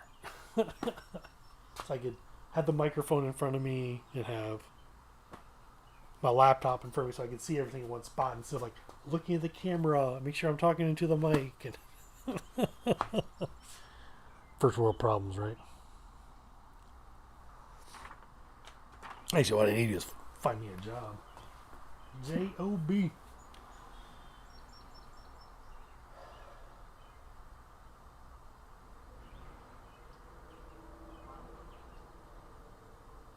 Yeah, I don't want to talk about that. I think that my statement says it fairly well. Okay, about 4.5 minutes to go on this one. Then again, we'll just repeat the process. We'll start, get all stirred up, adjust the heat if we need to, wrap it up, and wait 15 minutes. So I mean, we're getting along pretty good. I mean, overall, considering like it doesn't add what. Probably about an extra hour, I'd say, to the normal, like, just mashing, right? So about an extra hour just mash time, and then again an hour of boiling. So instead of 2 hours of mashing and boiling, it's going to be about 3 hours total, which isn't horrible. On average, I can get a brew day done about 3.5 hours, 4 hours. That's start to finish. That's clean, everything in there going, washed up everything. I think today what I'll do is I'll wash the easier stuff and I'll let my pot soak. That's kind of what I've been doing the last few times.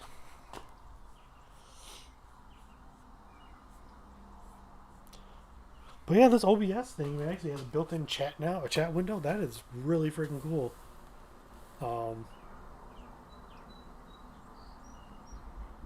I remember when I used to try to stream on Twitch. Yes, I'm old. I guess I still like video games. But yeah, I was streaming on Twitch. Um, gosh, I was actually Justin TV before they came out the road. So on Justin TV, I used to use Hex Chat for everyone that would communicate with, and then when Twitch came around, I still use Hex Chat to just have a little pop-out window, right? So I didn't want the whole thing out, and then Twitch got better where you could pop out the chat window and all that kind of fun stuff. It's really cool that the OBS, which I've used off and on for years now, has its own incorporated way of grabbing the chat from YouTube, which I'm willing. It looks like overall, it just looks like it's the YouTube chat window. But that's fine. Man, we've been doing this for about an hour and 45 minutes. Wow. Not too bad. Not too bad at all.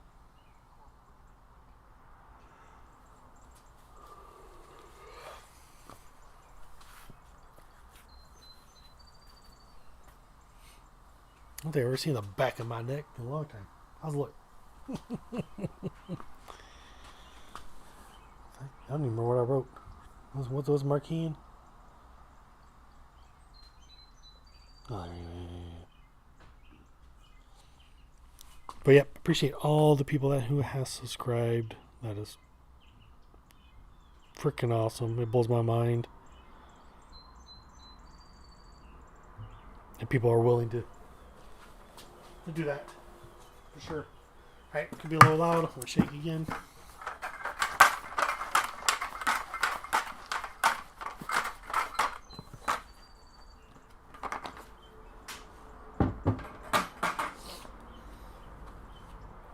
About a minute. Yeah.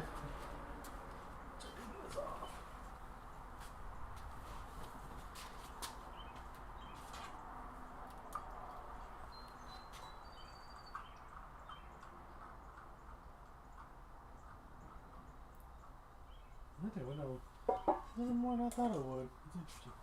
We'll stir it up. We'll see what it actually says. There's the top, so we'll stir it up. Alright. See what it says.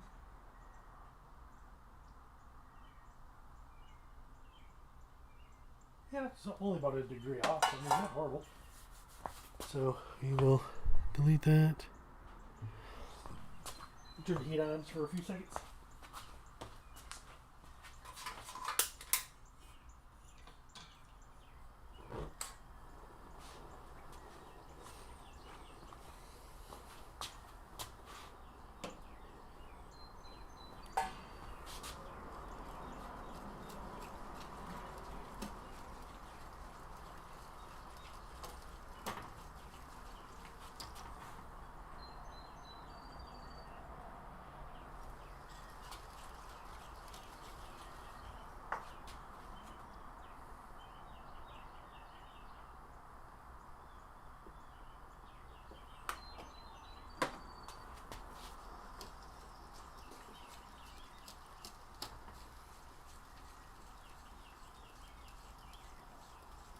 I figure this will probably take, 10, 11 days. I'll probably be done doing this thing. Should be pretty quick. Alright. Turn it off there. Go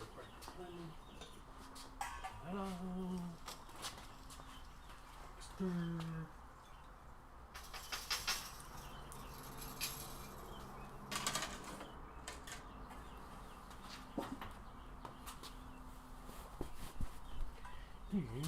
Put it on timer.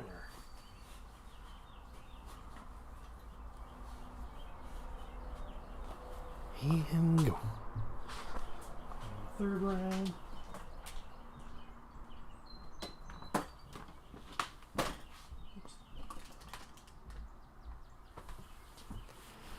Alright, now I'm gonna get chilly again. Put this bad puppy on.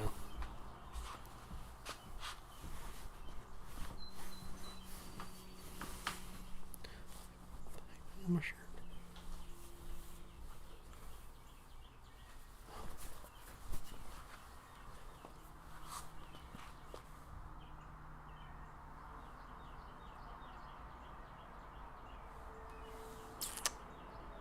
Yeah. Here in a little bit, we'll go get the wort chiller. Put that in there. I don't like wait till the last 15 minutes. So, oh, speaking of which, maybe I don't need that. I guess I don't think I'm gonna add any yeast nutrient to it. I'm just gonna pitch the yeast and be done with it. So the thing that I've read about Hefeweizen yeast, right? You want to underpitch. I'm not gonna do that. It cost me quite a bit just for that stupid pouch, and I don't think I want to waste it. I'm not sure how to save it.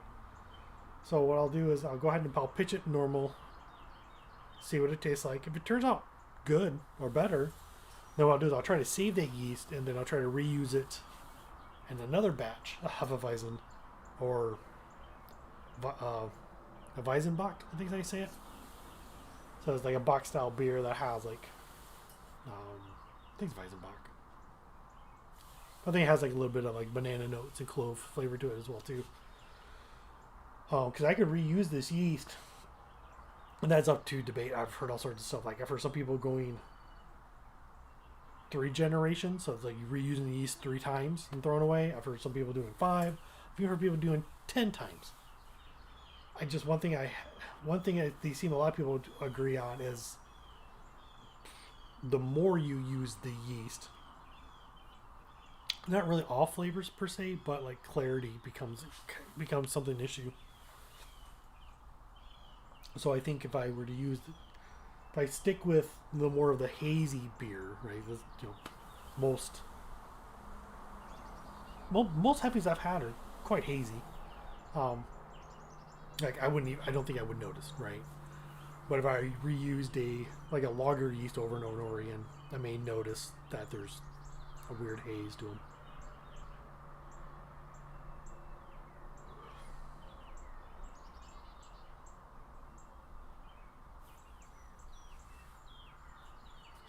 Well, yeah, let's see. I'm still trying to read how to brew better beer, and I think that's why I came up with the Hefeweizen, right? Because I was reading his like recipe, and I go, oh, that's kind of what I've made, or not made, but that's kind of the same green build I've used, right?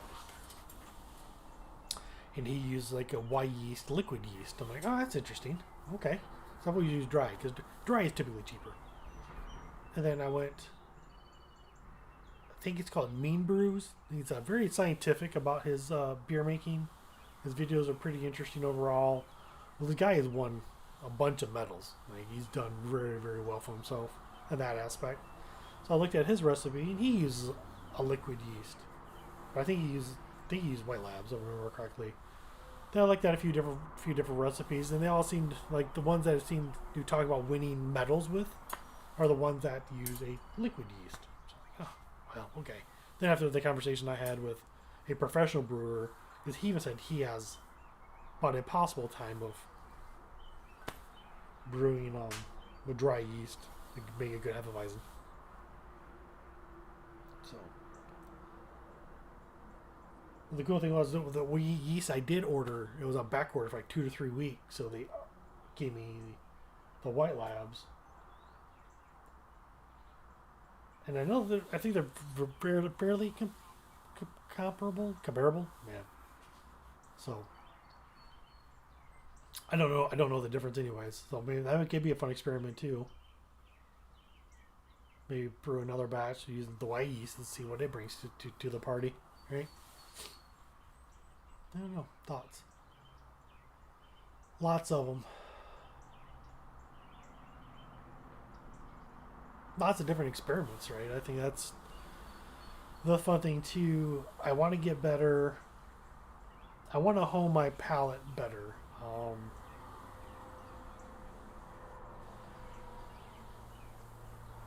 Some beers I don't have a hard time describing. Other beers I just have a horrible time. I can't. Besides saying this is good or this is not good, I have a hard time saying, oh, why is it not good, or what off flavors am I picking up? Like I want to get better at that.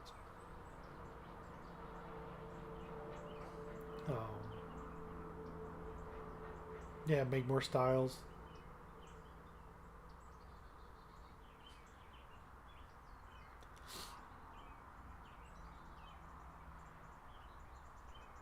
I find this to be, I guess, therapeutic in a way, right? So like, it's just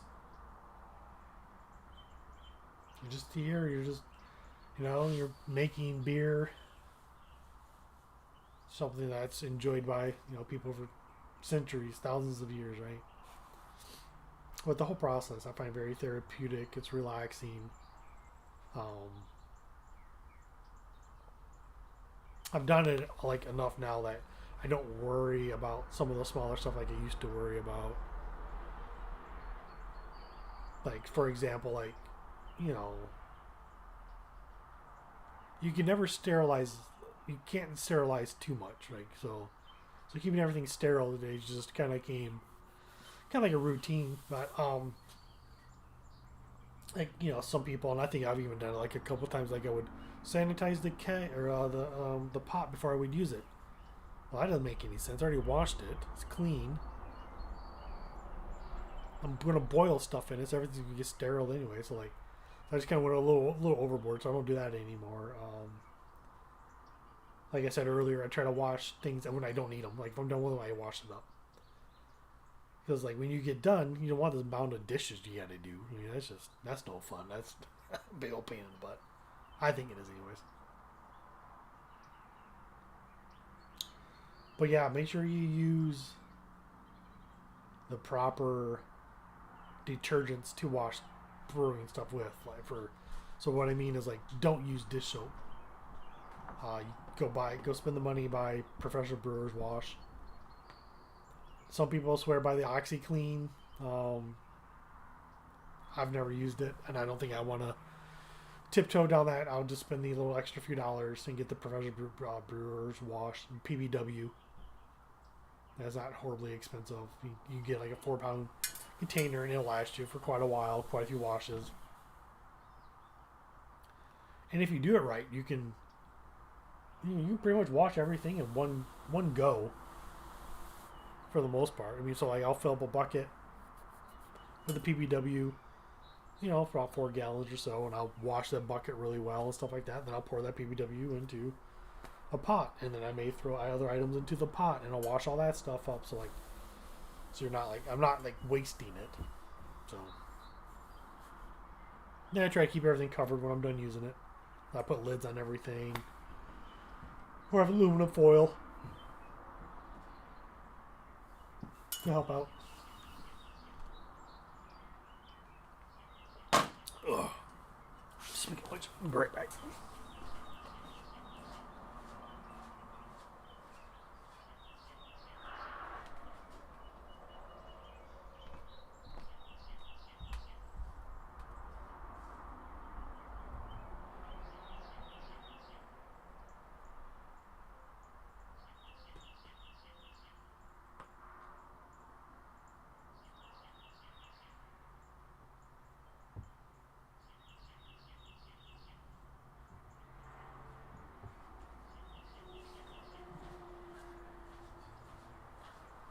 Right, so 5 minutes left.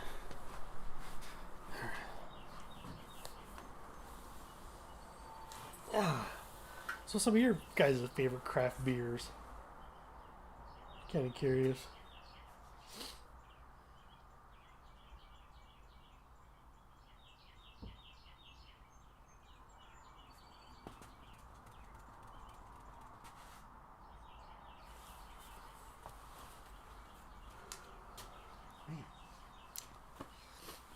I had no caffeine this morning.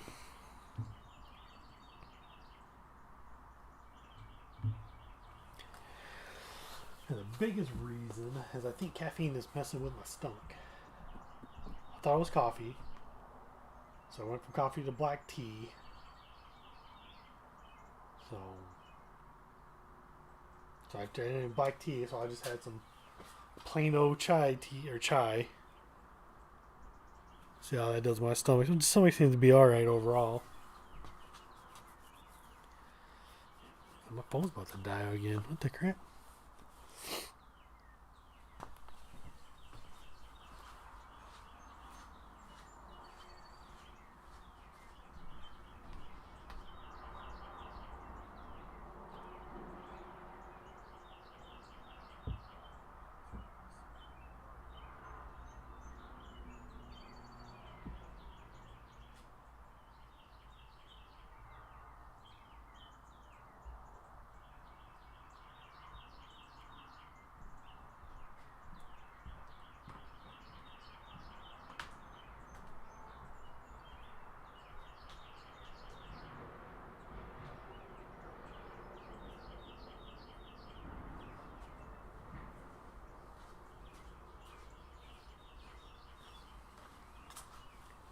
Alright, let's see if this one works.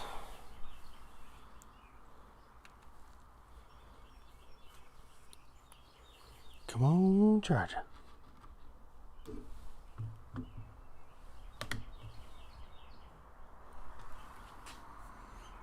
Hello. There we go.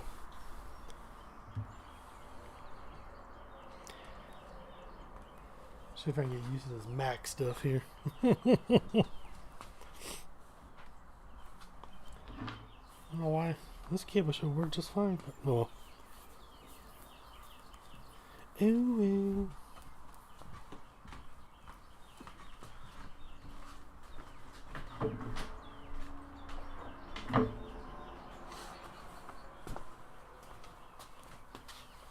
Shake this up again.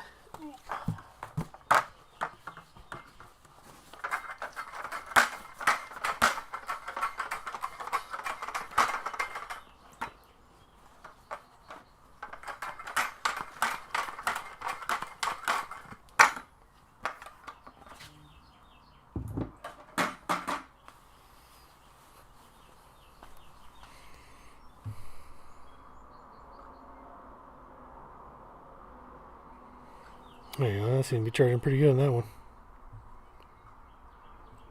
Oops.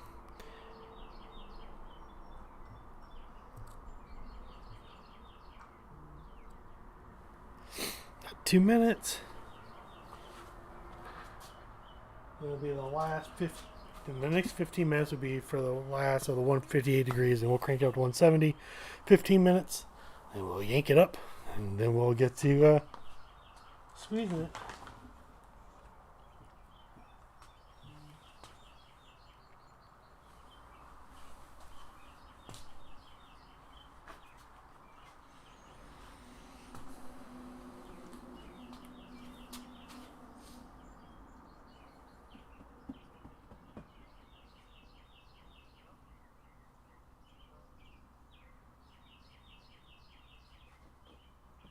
Yeah, buddy.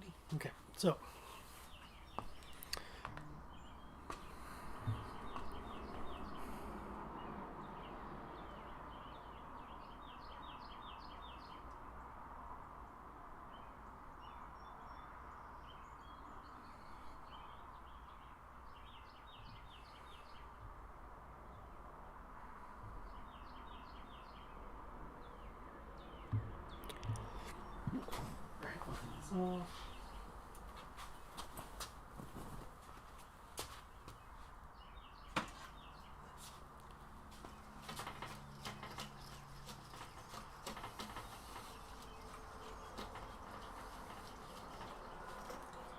stir it up.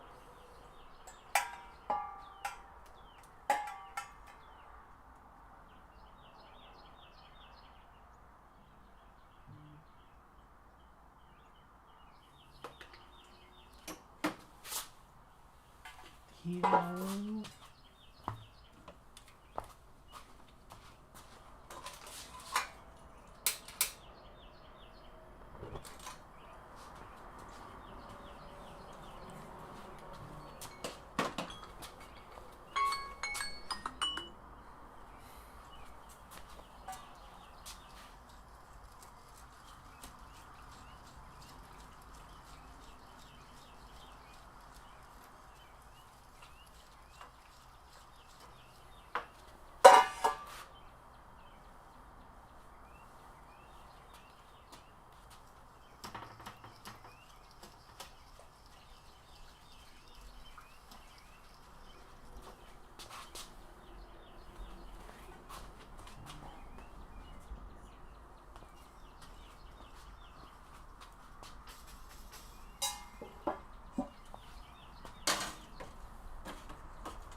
Next 15 minutes, and go.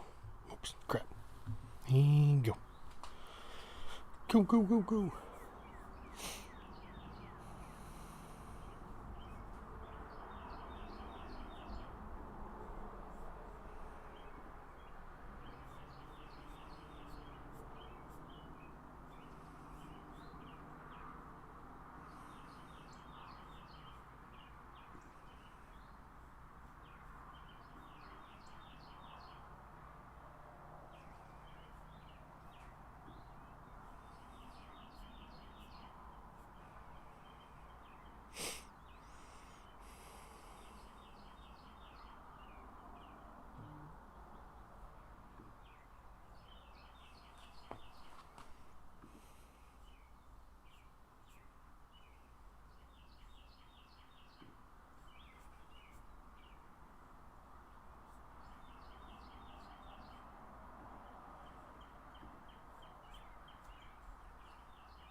Checking some stuff real quick.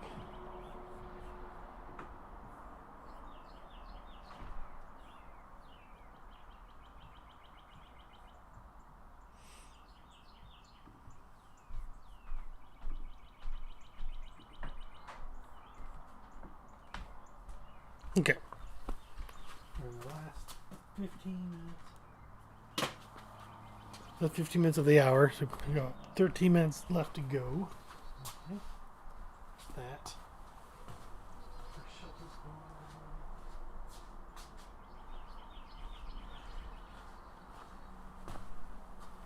Yeah, I may have to get a fan. Honestly.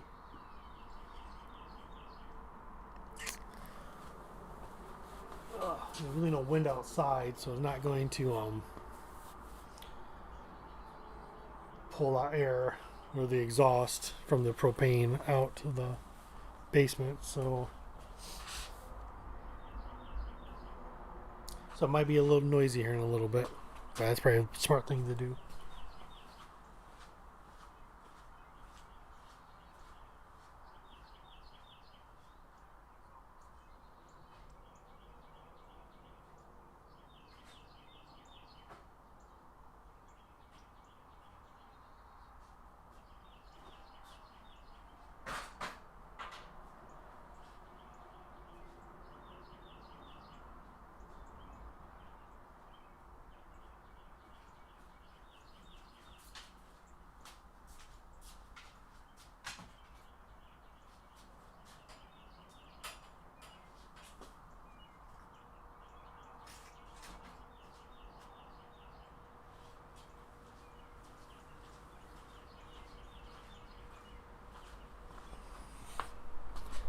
If you could hear the, it's on low right now, so I doubt you can hear the fan, but at least I have it on, just to kind of get everything going.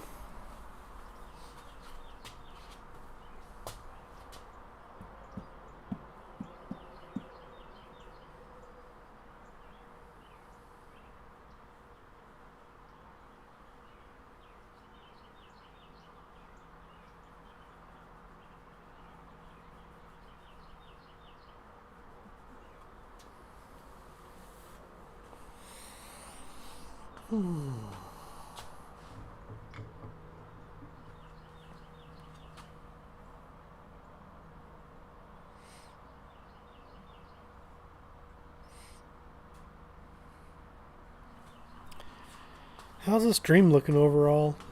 Kind of curious.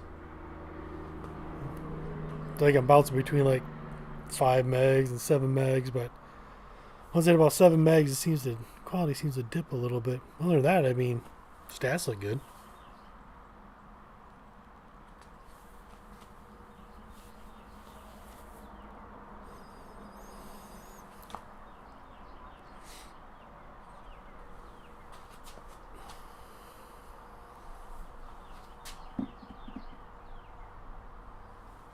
I think next time I stream, I'll probably be like on a weekend. I think it might be a little better overall. What?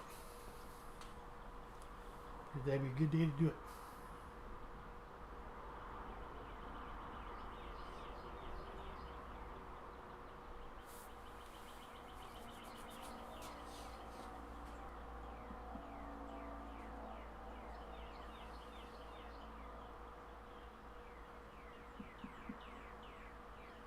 The next beer I gotta make, what is this? May. I think May is the next competition, so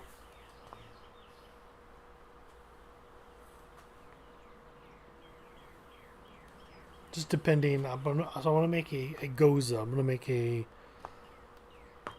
strawberry margarita Goza is what I'm gonna make. I think it's gonna turn out. Sounds good. So Goza's is it's a tart sour beer. Not a huge fan of the sours either. But I do like a good tart beer, and I think where I have my recipe at,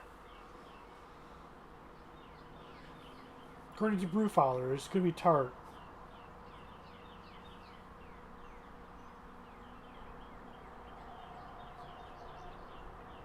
But may tweak it a little bit. I'm not 100% sure. I'm still kind of, or I may just run with it. and just to see what happens.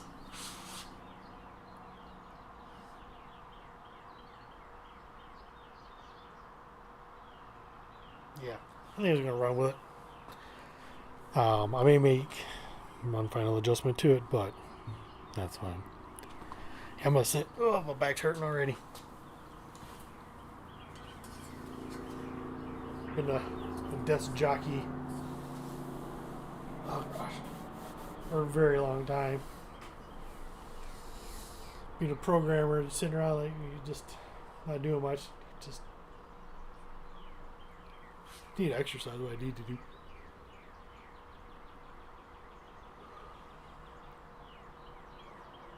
But that's neither here nor there. What else can we talk about? Ewok, you back at work? How is work going?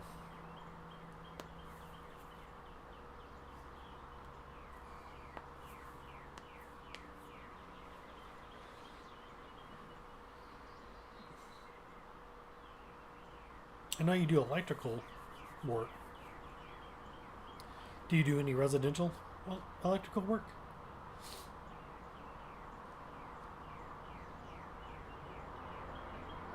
If so, I wouldn't mind a 220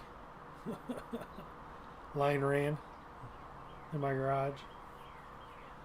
Because if I got it all in one, I probably would just buy it. I'd probably just get it to a 220.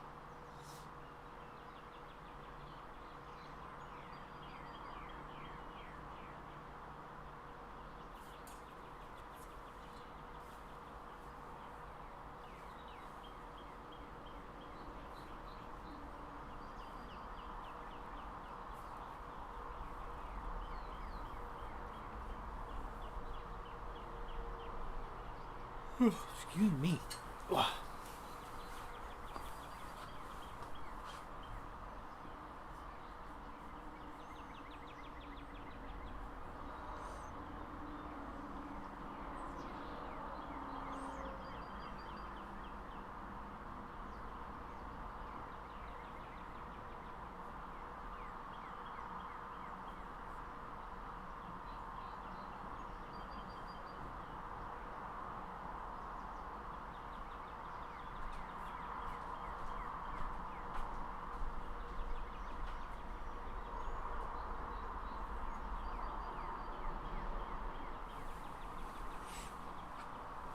Well, everyone is having a great day. I sure am.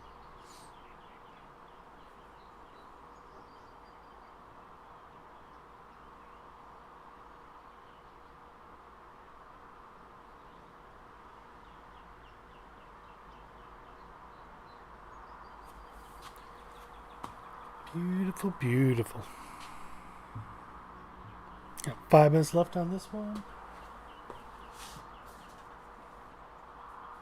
There we go to 170. But yeah, I think these stickers turned out pretty good overall. What do you guys think? Oops, where there you go. There you go.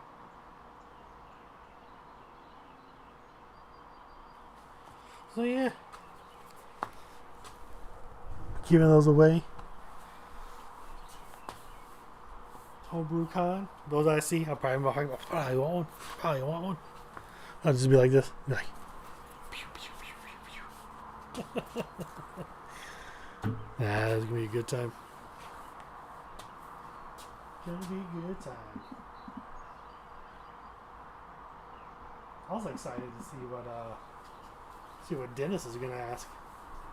I asked him. I think he thinks are pretty interesting questions, but he seemed to be well prepared. It was a great conversation. That was a good one. I enjoyed that one. They've all been great. I haven't had a bad one yet. I haven't had one where I had to not air it. There's some other podcasts I do listen to that they talk about stuff like that where they'll have a guest come on and they just kind of go off the rails, I guess is the best way to say it. And they just don't ever air the podcast.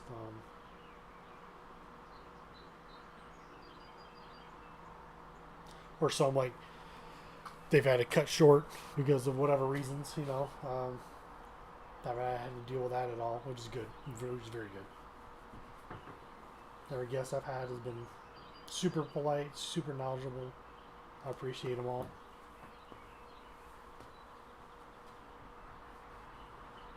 And I think everyone so far, I think have seemed to enjoy it as well too. Like I said, once you get the nerves out of you, it's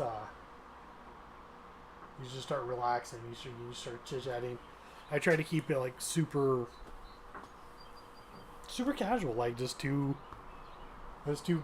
people hanging out at a at the brewery, or craft brewery or whatever, and just chit chatting over a pint, just trying to get to know each other, but also trying to spotlight, the brewer, like what, who are you, and what do you do, and how do you get into the hobby,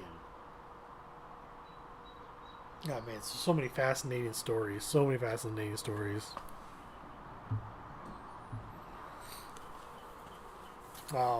For example, one pops in my head, like you have like Leo Dorita was talking about, he made this really pretty expensive, I think it was a barley wine that in a glass carboy, and it shattered on him, but he still uses them. Like, glass carboy scare the crap out of me. And then you got Ryan Thompson, who banks a lot of yeast. Like, it's kind of where I'm kind of, from an economical standpoint, it makes sense to do so. So I need to rewatch that interview on me. I need to pick up his tidbit so I can start doing that myself. Yeah, my cousin Scott, who got me started in this hobby by watching his post on Facebook. Just getting to chit chat about him and going through this little like adventure, and he loves kits, and kits are great. I mean, the one cool thing about kits is sometimes you can deconstruct the kit and get it even cheaper. Right? So, for example, let's talk about my buddy Mike. That's what he did. He bought a cloche. He really, really enjoyed it. He learned that he can, he gives you the ingredients and how much everything weighs. So he just buys the ingredients separately and saves, let's say, $5 or whatever it is. To my buddy Kobe, who makes meads. It was eye-opening to listen to him talk about mead and beer making. To Garrett from Man Made Mead, talking about how tolerable mead is. Like you can abuse mead where you can't do that with beer. Like you have to be, once you get that thing fermenting, like you're done with it. Like with mead, he was like you can stir, you can add stuff, you can subtract stuff, all sorts of kind of stuff. All right, so that's done. All right, open this up.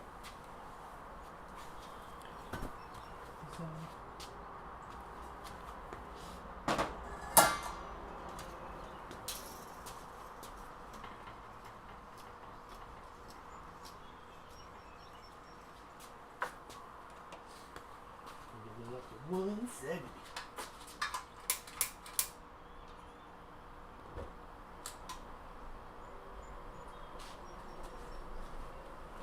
Let's see who else. I'm just kind of going in order top of my head. The first person I actually recorded was Brian.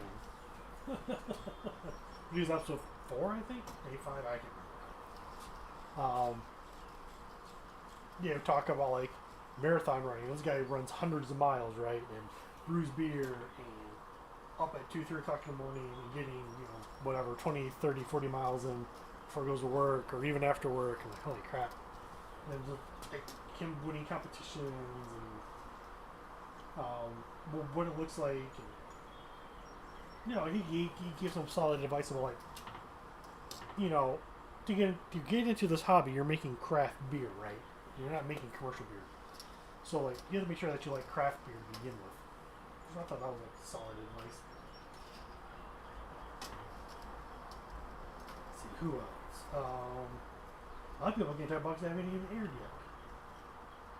So who was before? So he was before. He was before. Oh, Jay Wilkes. Jay Wilkes is a. I'm gonna call him a competition homebrewer. Like he is.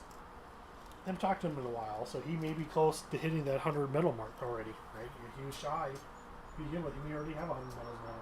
I mean, that's fascinating, right? Like I know there's competitions. There's homebrew competitions. There's you can submit stuff, but there's even what's it called? The Masters Brewers Cup or something like that. It's like something like that. So anyways, like you can see how you score against other people, and then they give you styles to make, and you make those styles, you submit them, and that's a whole crazy world too, because like some styles don't ship very well. So for example, like we were talking about New England IPAs a while ago. Like I guess those are one of the hardest ones to ship. Right. You want to take it to like a local homebrew competition, like it's not too bad. You just pour it there, but you pour it and you ship it to go across the U.S. or whatever. Like it may be oxidized, which has its own unique flavor, but also will change the color. Like your New England IPA, instead of being hazy, may be purple. A lot of people don't have the equipment to do that kind of stuff. Then you have to worry about shipping beer from, like in the wintertime, so you want to ship from here to like North Dakota or something like that, right? So a place that's known for negative temperatures. Like your beer bottles, your cans probably could just explode, right? In transit or sitting where whatever warehouse it's in. All right.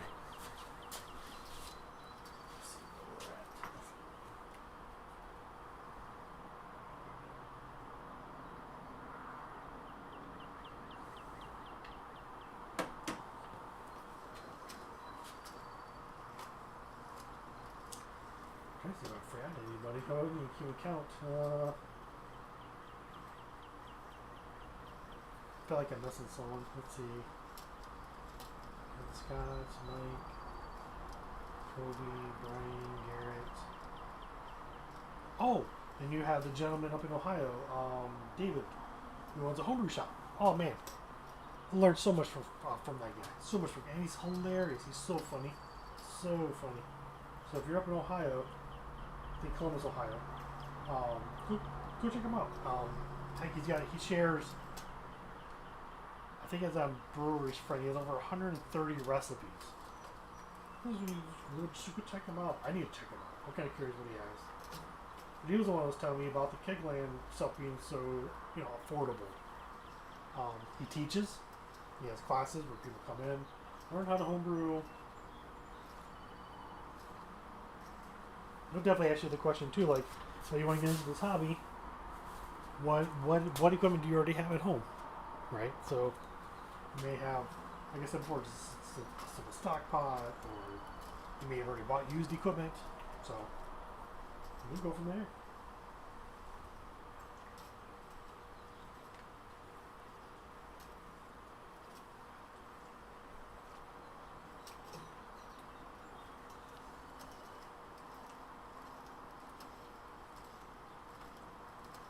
There's so many great YouTubers out there, so many new ones coming out.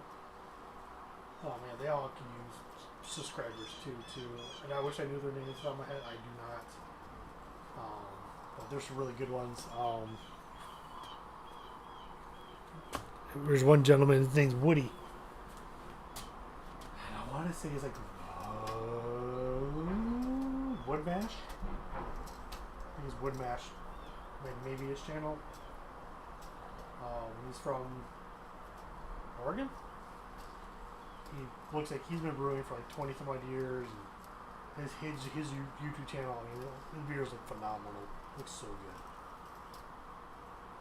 So there's just so many new faces coming out, which is great. You can't forget the old ones too, right? They've been around for a while. Climber Supply, Dennis from Cityscape Brewing, Trent from the Brew Show, Steve the Apartment Brewer.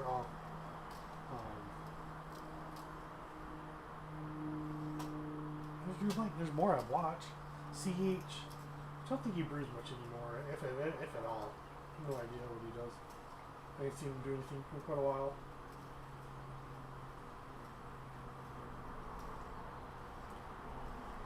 And there's even like Discord groups as well too, and Facebook groups you can join to learn about this hobby and chit chat with people.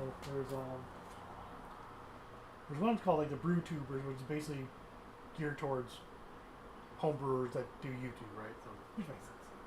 But they may be open to anybody. You just need to check their guidelines. They are an official club, so you pay dues and all that kind of stuff. It's pretty cool. Brewlosophy is free to join. Even not quite a homebrew club, but it has the homebrew club vibe to it. Like you sit there, ask questions, submit recipes, all sorts of stuff. Get feedback.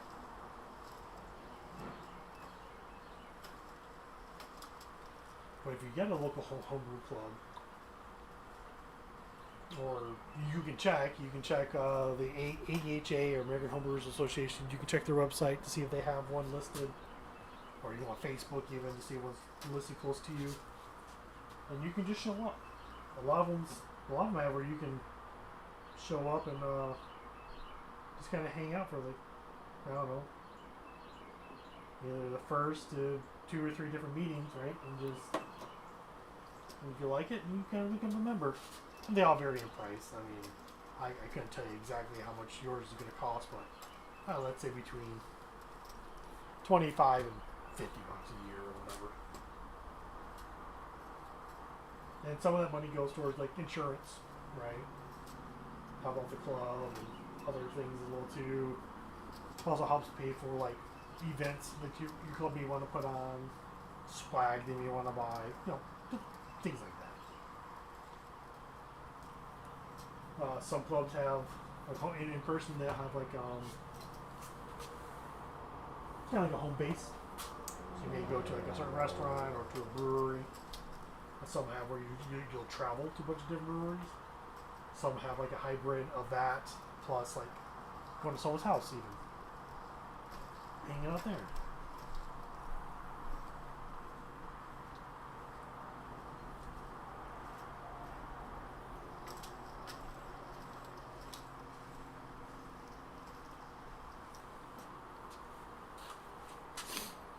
Oh yeah, you get them close to you.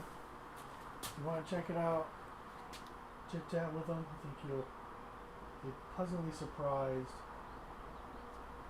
overall. They're always so welcoming too, so welcoming. So much knowledge you can learn from them. You don't have to be a beer drinker either. You make wine, you make mead, you make ciders.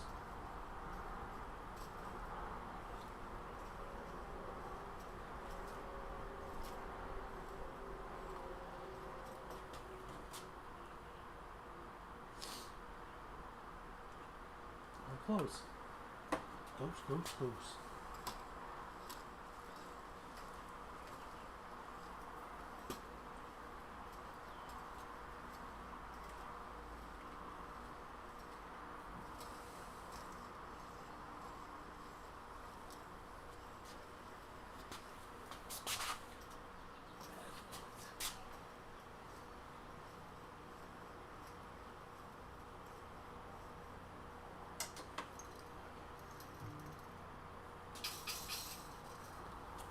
Alright. Right there.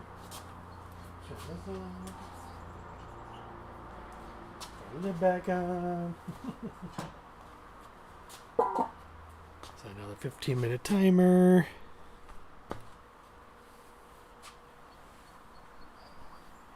Oh, here we go.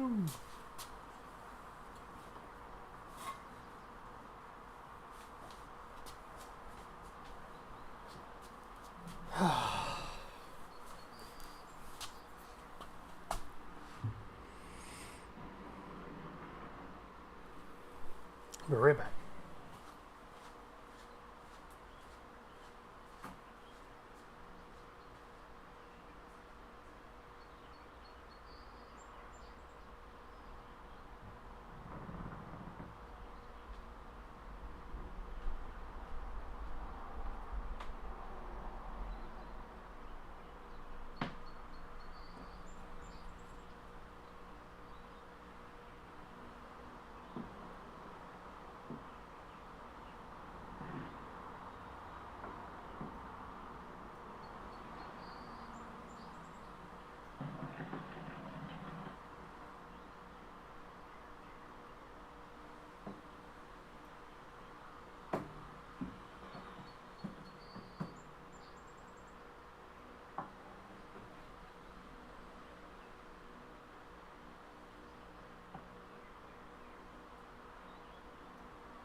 couple posts.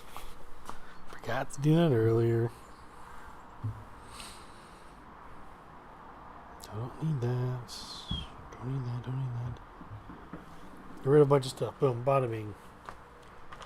Don't need this anymore either. Just go with this.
That's all done. Oh, more stuff put up that I don't need.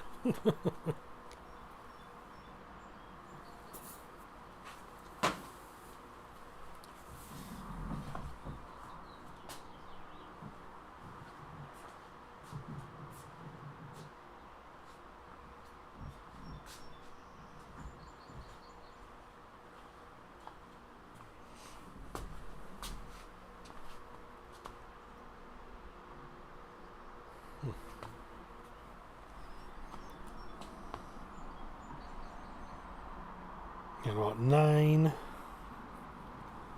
minutes left.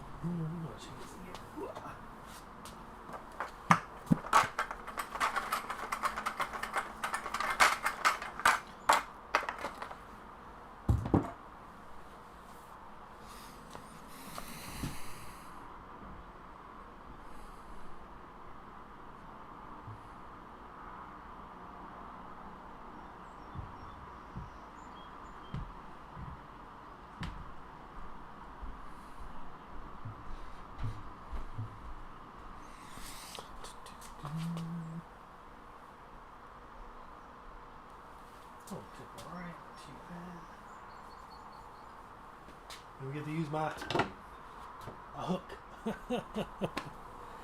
Stays on my shoulder and my back for sure. Some of these bills get super heavy.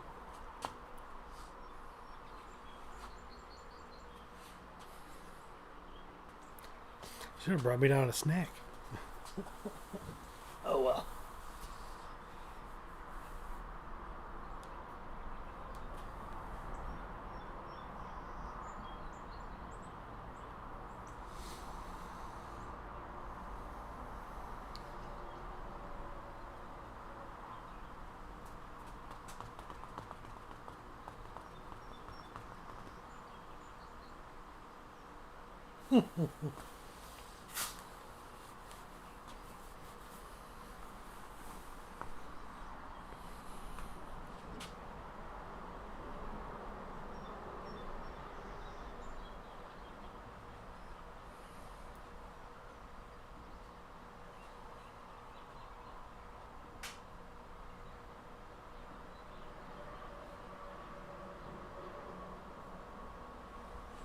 Not too bad. 2 hours and 40 minutes.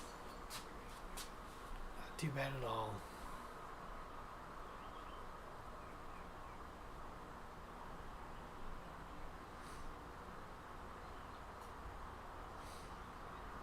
If I had a sink out here, I would probably move all my stuff out here and make this more of a brewery. I don't do a whole lot of woodwork anymore. Like you can't see, but this side is like a bunch of woodworking stuff.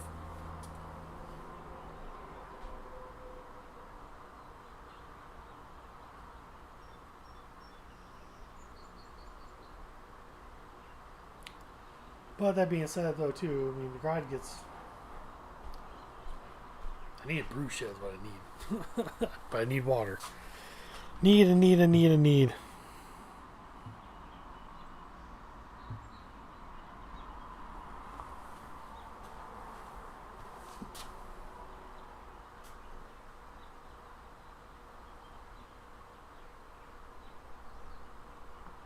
Oh yeah, I think after I get this boil going,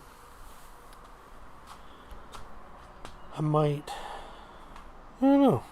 I might end the stream. I'm not sure. Let's see how things go from there.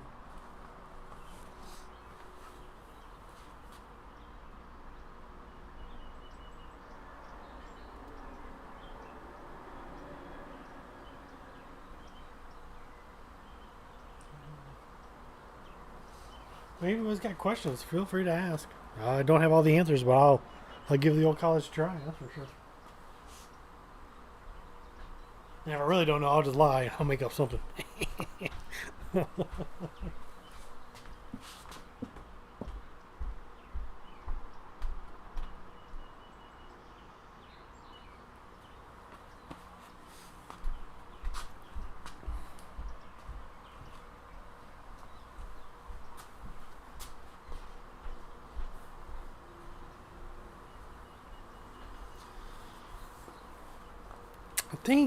What do you guys think of an in-person interview? Right? There are some people that are local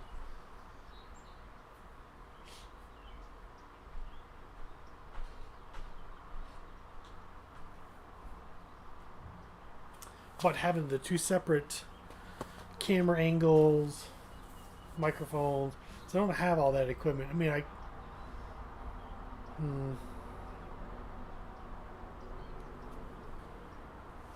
it's a good something to think about, anyways. I think it'd be kind of cool to do in person,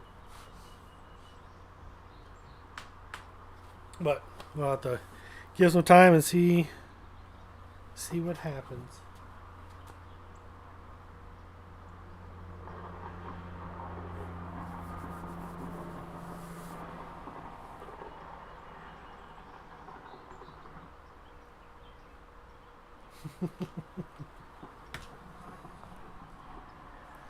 You turn the fan on medium. I don't need to affect anything.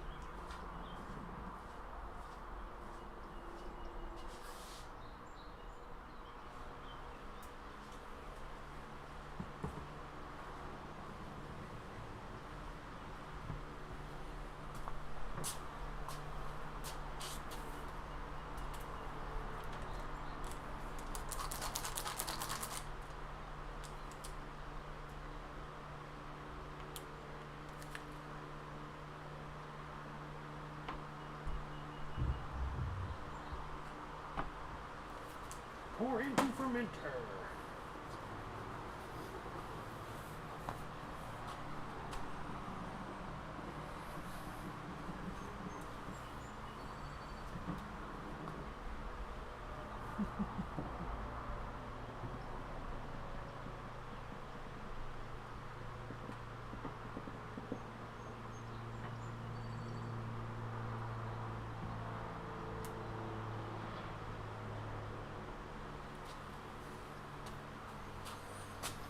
Two minutes left. All right. Not too bad.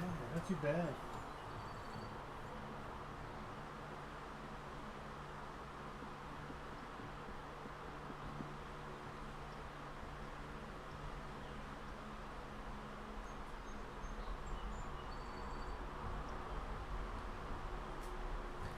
Stuck in my thoughts. Sorry for the silence. Can't be fun to watch somebody just standing there thinking. So distilled water.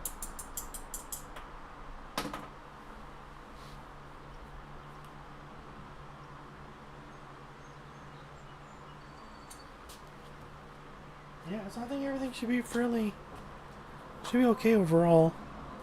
Let's go ahead and let's take this off. Ooh.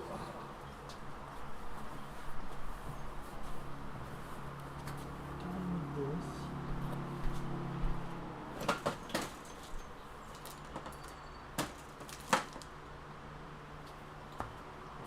Stir this up. Rest a little bit.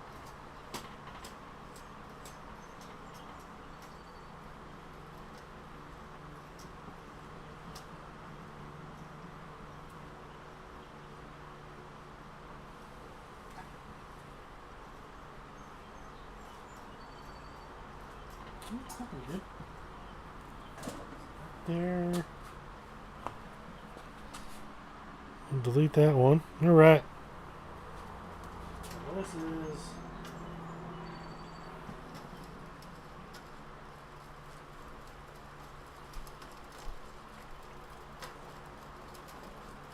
this still really changed again. The colors.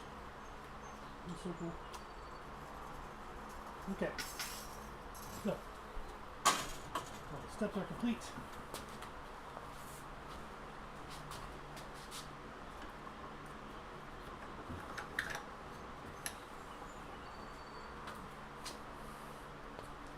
Time to raise this out of here.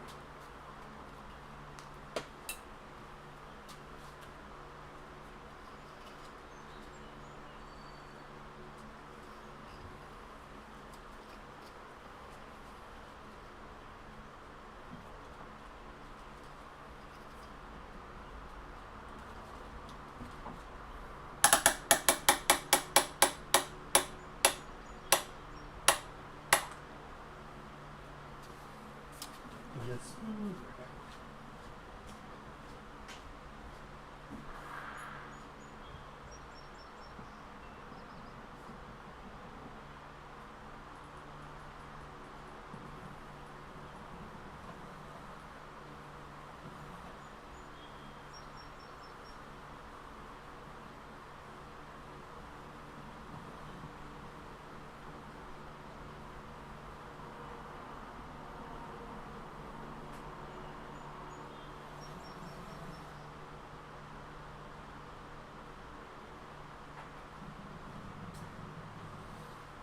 All right.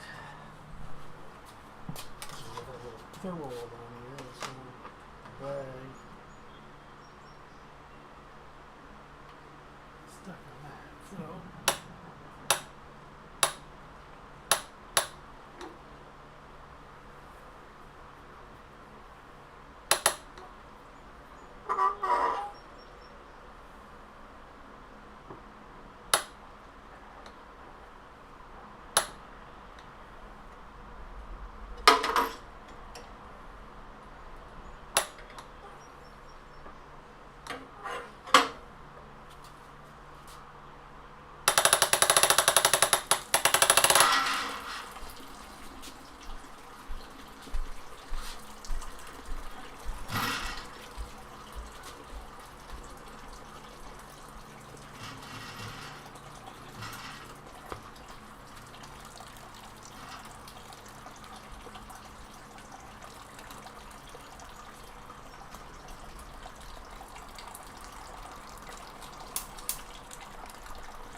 This is going to drain for a while.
drip for a while.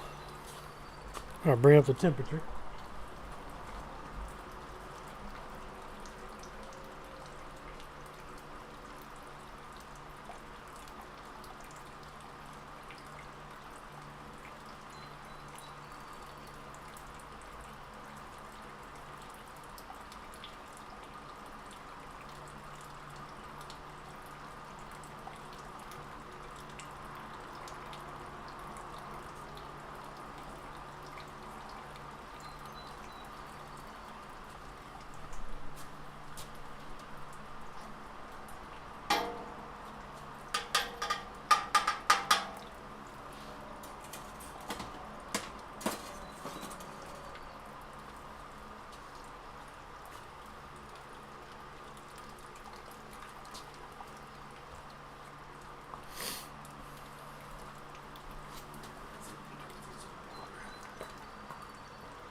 Yeah, the color's looking pretty good though. I mean, considering.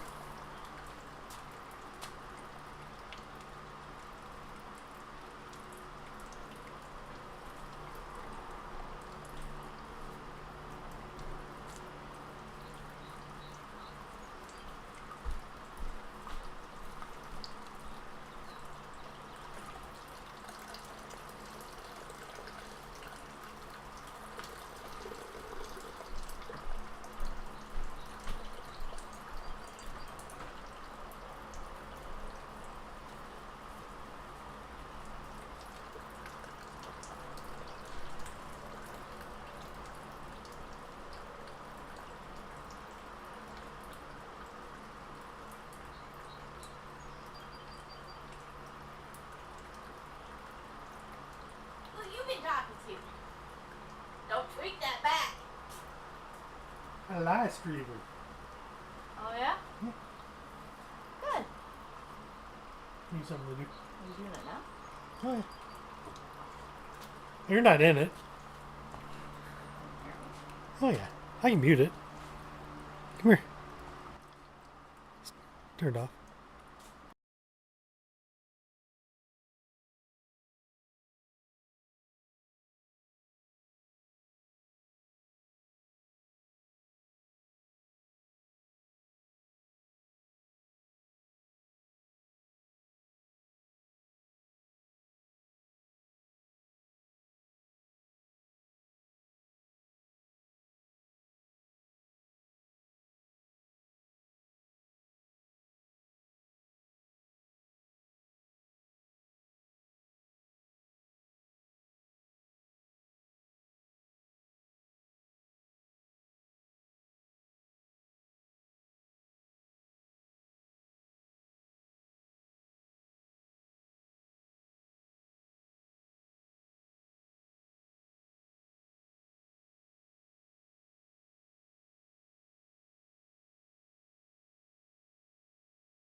All right, back at it.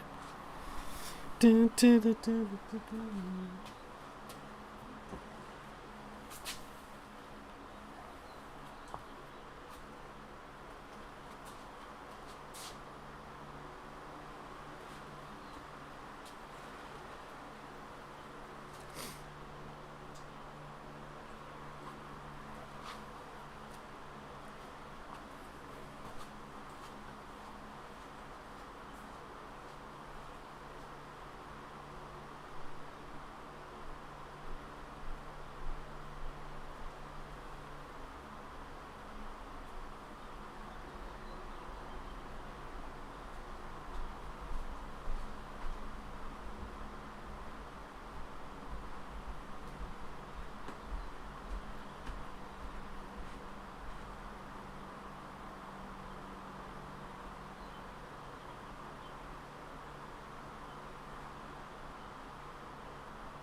Well, I think I'm gonna call it here. This is about 3 hours now. I thank everyone for stopped by and said hi.